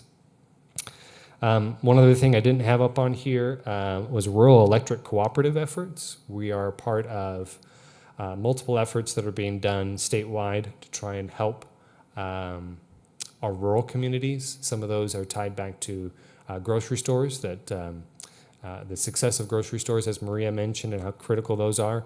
One for the Minot community is tied to distribution of food and how we can possibly be a warehousing or a distribution hub here in Minot. That covers a little bit of that. Let me talk community development quickly, and then I will talk workforce development as well. From a community development standpoint, we do a lot of things. I'm really grateful that we have a good relationship with the city staff. They have allowed us for a number of years now to sit in on those development review team meetings. If you're not familiar with those are opportunities for businesses who are considering expanding or showing up brand new to sit down with city staff, Brian Billingsley, Lance Meyer with the engineering department, Jason Sorensen, on down the line, the fire department, inspections, the permitting, all the teams that are important for a business to have success. We sit in on the majority of those meetings as well. They're held on Wednesdays, either at 10, 11, or 1. And it's a wide variety of businesses. So for example, the big conversation on Monday, we've been tracking that with John Coughlin and the city staff for almost the full 2 years, and working on that project behind the scenes to try and help that come to a good resolution. So it's an opportunity to participate. It doesn't hit the front page of the paper until often it comes here, but that's the work that we do in part under community development. I'll mention one other thing on here. You see the pictures of some of the things that we've supported over the years. One other one that was mentioned by Maria is that North Dakota Housing Initiative Advisory Committee. Thanks to our partnerships with the governor's office, a representative from our staff was invited to participate in those Housing Initiative Advisory Committee meetings over the summer. And we're grateful for that opportunity. We were the only EDO who had an individual on that committee. And the governor's press conference on Tuesday is one that we'll probably be attending to try and support those housing initiatives. We see value in all of the things that make a great community and make a great economy, and we want to support those. The last thing I'll cover kind of quickly again, and then we stand for questions, is workforce development. We've done a number of efforts over the last year and a half, 2 years, as we've hired a staff member, Kelly Roselli Sullivan, takes this on, but we all do the work in this area. That includes everything from sitting on the City of Minot's Child Care Committee. Brecca and I and many others in the room and many others in our region are Find the Good Life community champions. And then we have worked with the partners over the last couple of years to make sure that we're part of the Regional Workforce Impact Program. The office, the Minot Area Chamber EDC in 2022 was the organization that had the most headroom at the time to take on writing a 120-page grant to get $1.8 million in programs, some of which are tied to the downtown CTE. We were able to secure funding, additional funding for the dental hygiene program, the Minot Area Workforce Academy. We were able to secure funding for the CDL simulators. About $500,000 of that went into childcare infrastructure programs. And I say programs, it went directly to businesses who were growing childcare slots. We're adding that childcare opportunities. So we see value in this. There's a lot of different efforts happening underway. Mr. Chairman, I know we're up against the clock. So I'd stand for any questions that folks might have. Committee, questions for Mark or Brecca? Mr. Chairman, I did have one question, probably for Brecca. Looking at Sentinel, and I've heard numbers like 10,000 workers coming to work. Just a question that I have, maybe just ignorance, not knowing the answer. How long is that work going to take? And will those people that come to town, when they're done, do they move on to the next spot, or do some of those jobs stay? That is Chairman, and Jordan, thank you for that question. So as far as, there's a lot of more questions than answers right now. What happened at the beginning of this year was Congress took a look at the project and said they've reached a congressional breach, which means the project is over budget by a certain percentage designated by Congress, and it's past its original projected timelines. So it's called the Nunn-McCurdy breach.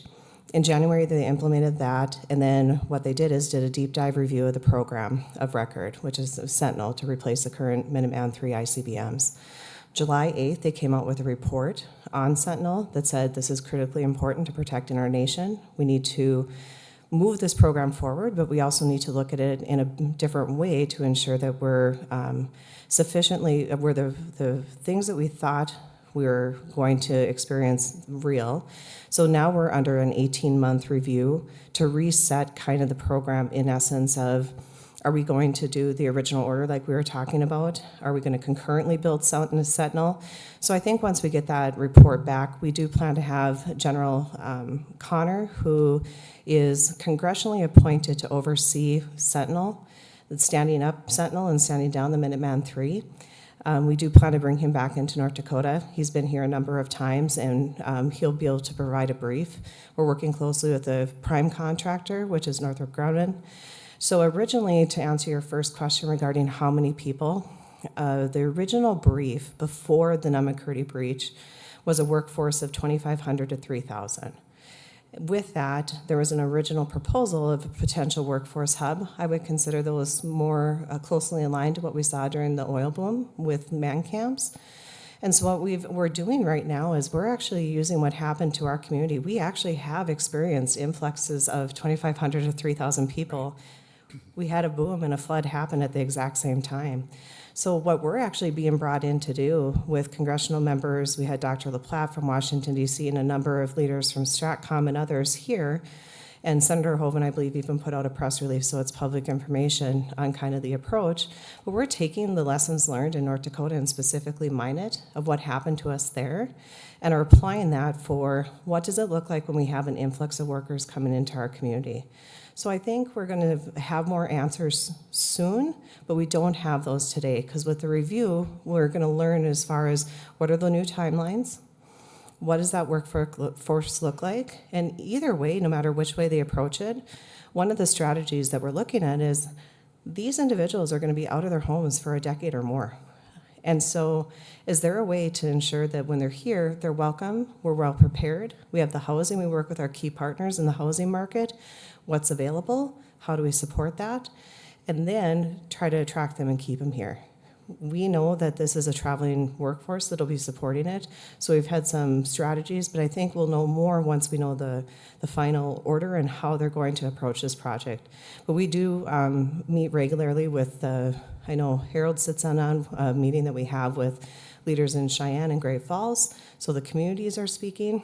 We're learning from what we have the opportunity to hear directly from Air Force Global Strike Command. As civic leaders, we have direct access to General Boussier, so we can have those conversations and talk to General Connor and find out what's going on. So we can answer those questions, but I can't answer the original workforce one because that was a brief out. That could change though, and that's what we're making sure. And the hardest part as far as with Sentinel right now is everyone is excited for it. We know it's a mega project and we want to be prepared. How much concrete is going to be needed? What kind of workforce? Do we need electricians to support it? That's why we're working really closely so that we can level set expectations for the community and state and then plan and prepare so that it's a win-win, not only for supporting the Department of Defense and protecting the nation with the mission, but also what it benefits our state and how can we attract those people to stay. So there's a lot of strategy behind it, and we will certainly make sure that this community is kept in the know as we continue to move forward. Perfect. Thank you. Paul? Thank you, Mr. Chair. Rick, I'll kind of same question that Harold had earlier when it comes to the port and whatnot. What's the gap? We talk about two inquiries a month. How do we get those across the finish line? Where can the city or what does the port need to get it there? So there's a couple of things that are like a couple of win-wins that are happening right now.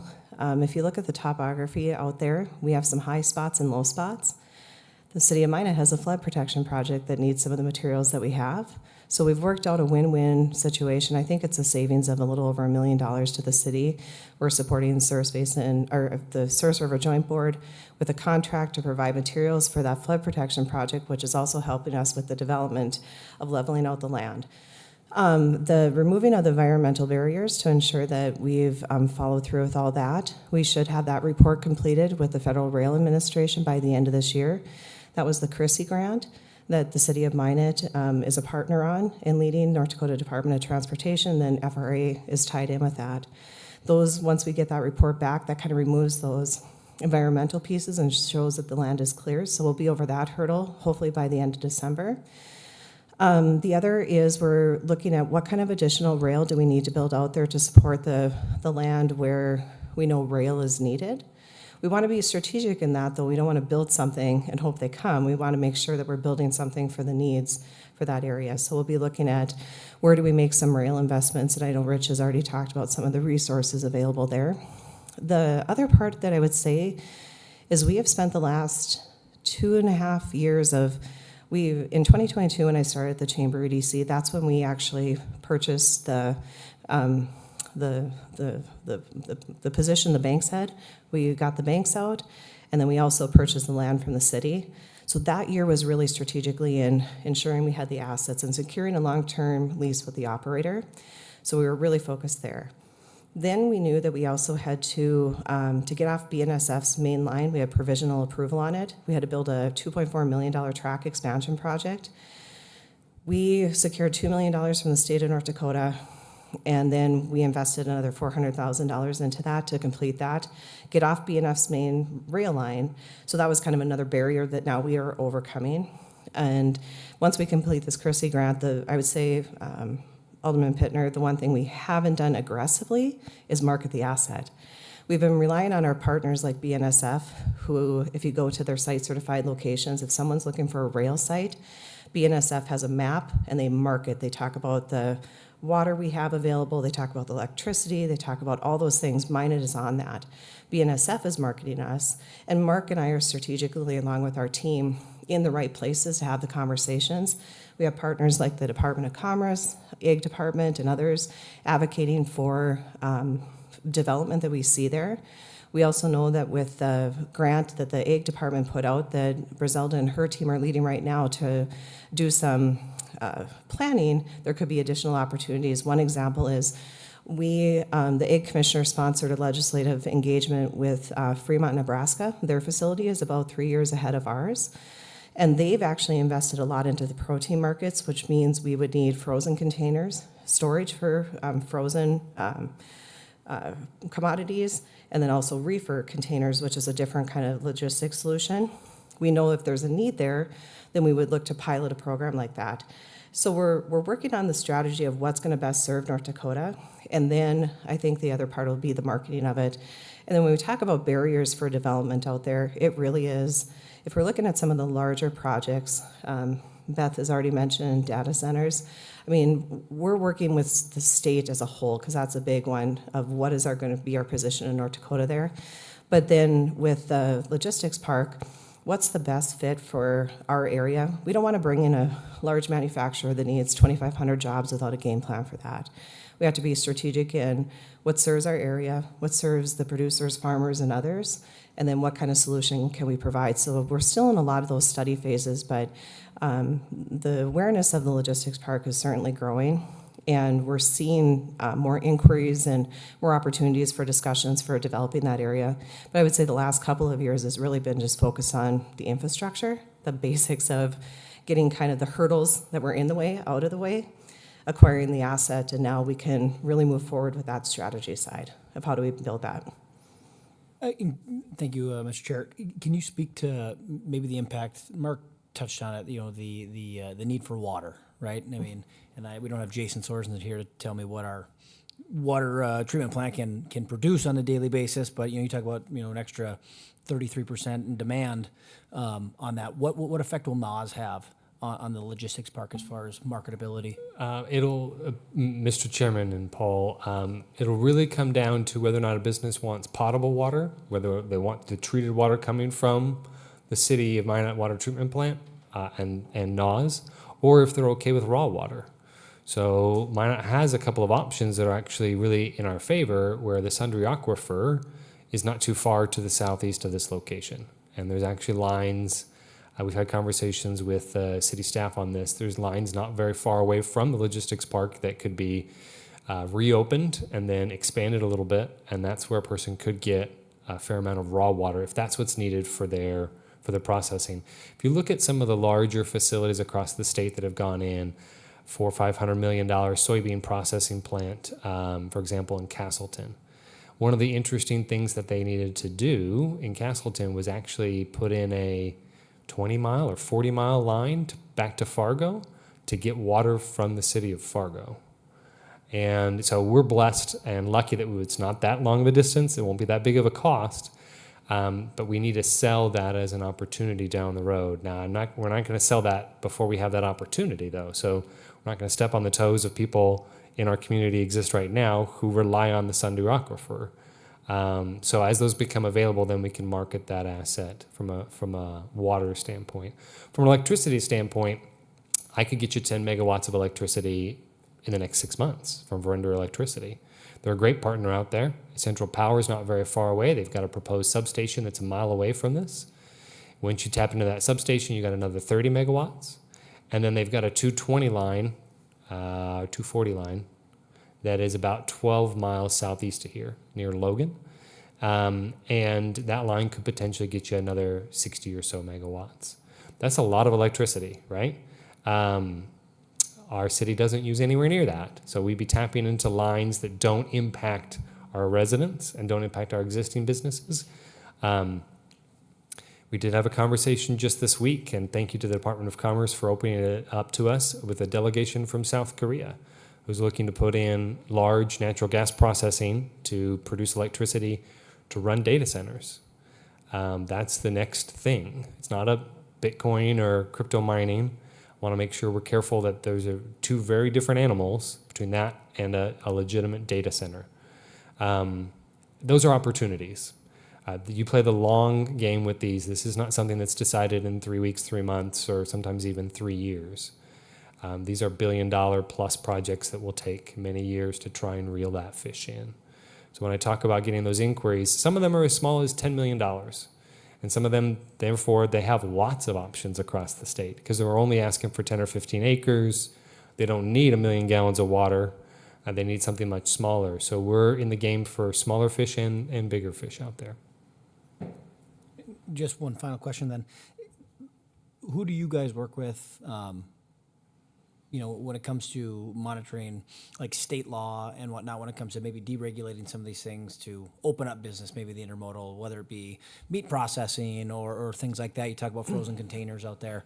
Is that a big part in what you guys are doing as well? Can you just speak to that? Absolutely, Chairman Blesson and Alderman Pittner. We spend a lot of time on working with our strategic partners across the state. And frankly, that list is not all inclusive that we mentioned.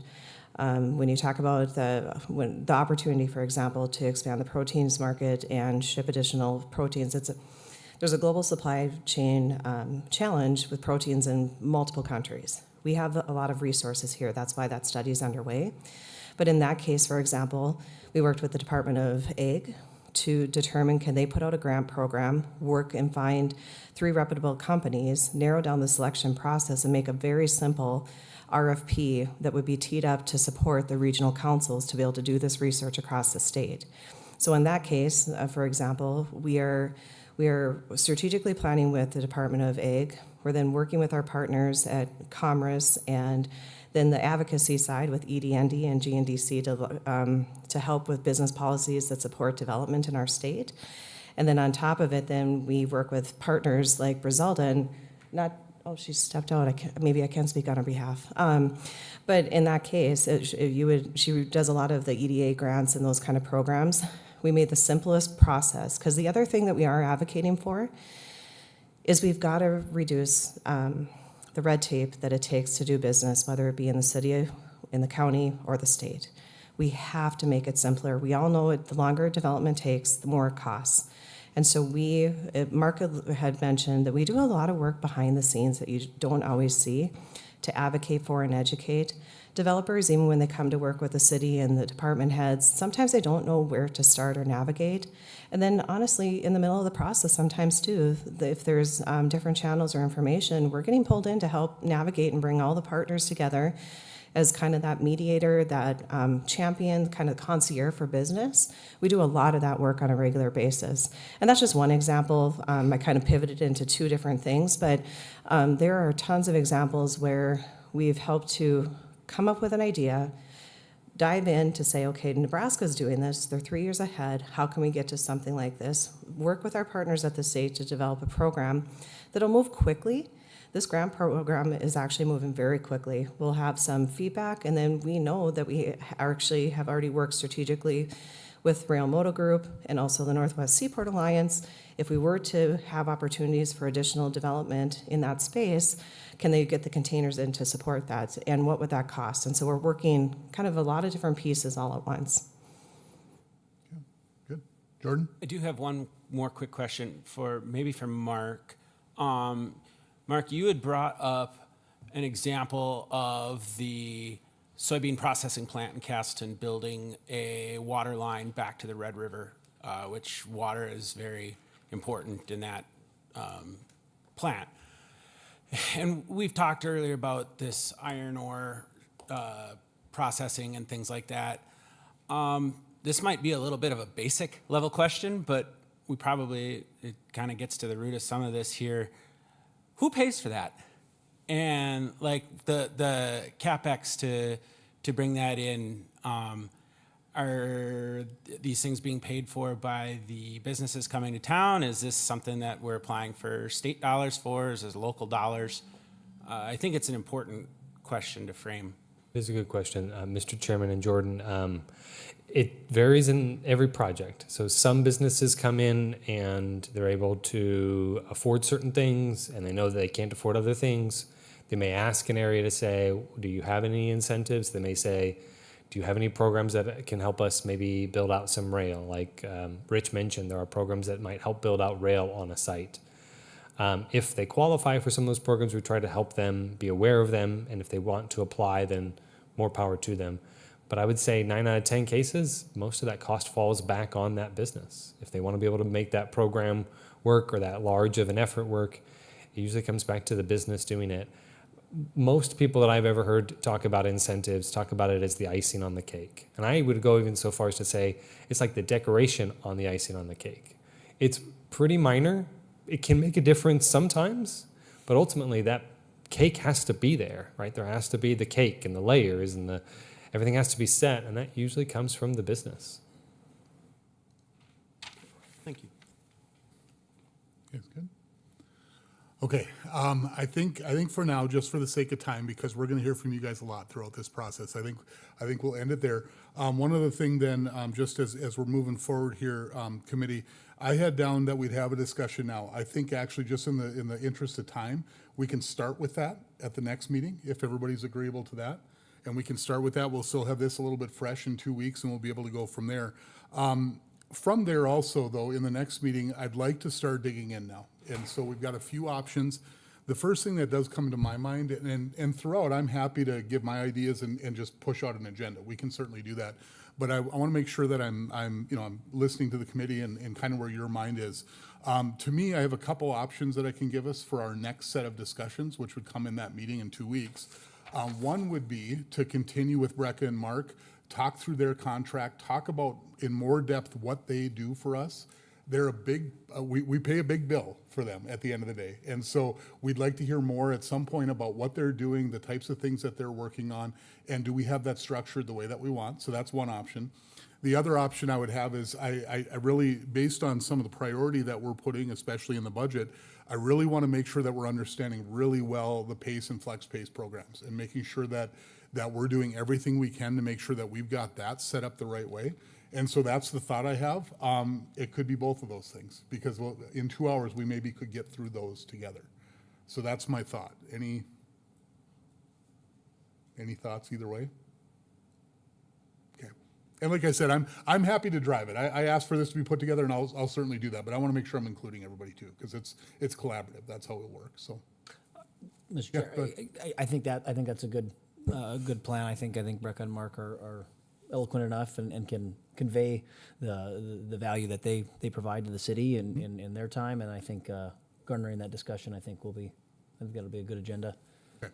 All right, that sounds good. So Brecca, just for you guys, does that date work? Is that good for you? It'd be in 2 weeks from today, which is I believe the 22nd. Is that right? Am I off? Correct. No, 22nd. Right. 22nd. And the 22nd will be in the executive Yep. conference room. We'll be in the other conference room. Yep. Is that all right? That sounds good. Okay, so that'll be our plan. Beth, did you have something to add? Just going back to the structure and what we're hoping to come out of, do you think it'd be possible to maybe start to put in writing, what we're hoping to come out of at the end of the committee, so we can just, as we're starting to come up with suggestions and things, Yep. Maria's slide or what it is, we got a lot of good information today. If we can have some objectives we're trying to hit, I think that'd help us all continue thinking of what we want to talk about and bring about next. Yep, absolutely. And so from here, today was more informational, I think. Today we're getting a really high level overview. My hope would be that coming out of each of the discussions that are to come, again, just using their contract as an opportunity to talk about it. We may decide to say, hey, one of the committee members brings a motion that says, I'd really like to see this accountability added to the contract. And it's that kind of thing that'll be brought through motions of the committee after discussion to say, hey, here's what's going into our list. And so I think that's exactly right, Beth. And so I think what we'll want to do also, we'll want to do a good job of supplying information. And Michaela and I can work on that up front so we have a package to look at as we're going. Exactly. And so I think that's what we would have. You guys have given us that contract, Brecca, and I think we'll have a lot of what we need, but you and I can work on that a little bit to make sure we have what we want. Yeah, absolutely happy to work with you on that. And then if you can provide some guidance, I know Chairman Blessum, that we're working closely to line up this right strategic partners. We have talked about the role that tourism plays as far as an economic development, and the other is workforce development. We just came off of hosting a workforce summit here in Minot with all the strategic partners across the state touching workforce. So I think that though, if you just let us know where those information sessions fall for that background information, and we're more than happy to work with you on providing whatever information and resources. And a great example of the city of Minot really leading the efforts and then us standing in the spot to support. I believe Alderman Pittner, you would have been on city council at this time. I think I was out of state when this happened.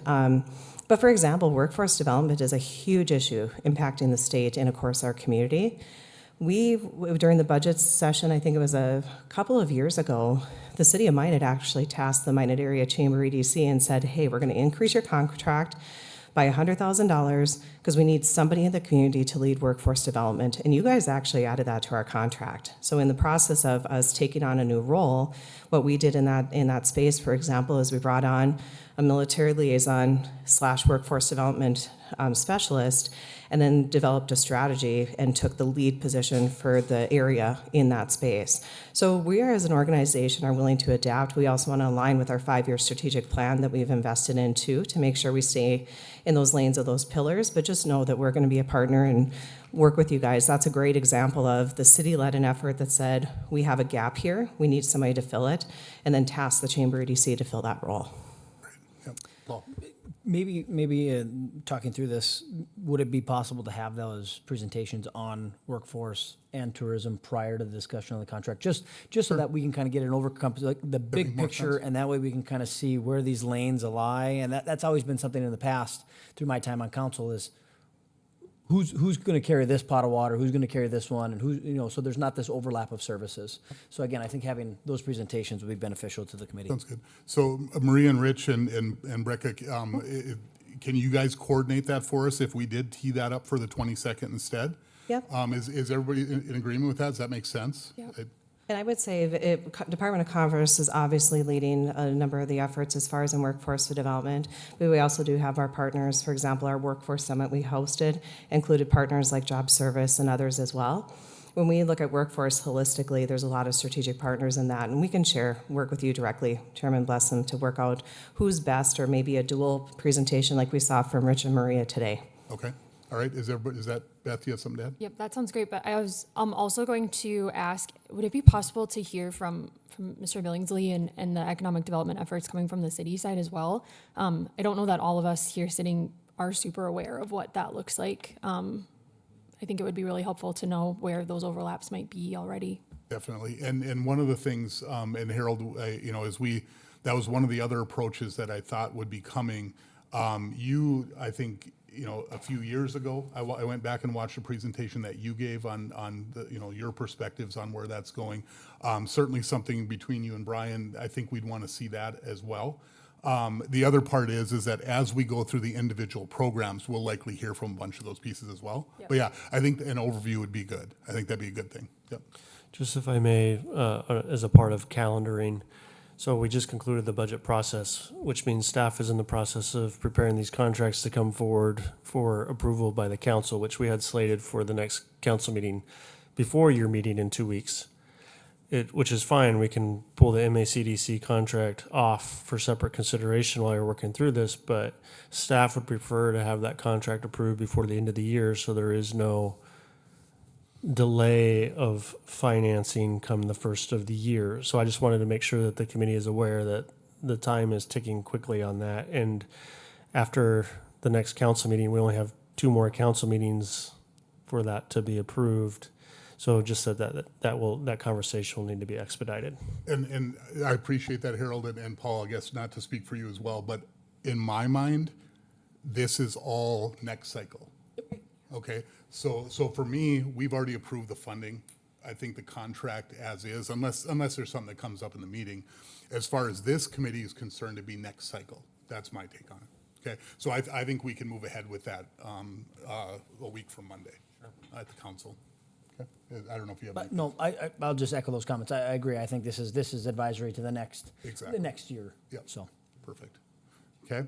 All right. So let's just make sure we're locked in with what we're doing in 2 weeks. So in 2 weeks, we're going to try to work with your colleagues in commerce to get a workforce development and the tourism marketing side as well. And Brecca, will you work with me to help coordinate that and make sure that we get that put together? We'll also have that sort of what is economic development success conversation there. And then from there, we'll decide next steps again after that, just kind of based on time. Does that sound okay? And Beth, back to your question, because I think it was a good one. What I envision in the end is that we will sort of build a document as we go here that really lays out the thoughts of the committee and actions we're advising the council that we would like to see. That's my thought, is that the final work product here is a document that we will be working on throughout. And so the motions that will come, the changes, the thoughts, we'll need to incorporate into there. Today there wasn't a lot of that because it was very informational. I would say the next one will likely be similar, and then after that, I think is where we'll probably start to hit the ground running on doing that. Okay? All right, other thoughts, questions from anybody? All right, thanks again. Thanks for sticking around over. I'd entertain a motion to adjourn. So moved. I'll second. And Jordan.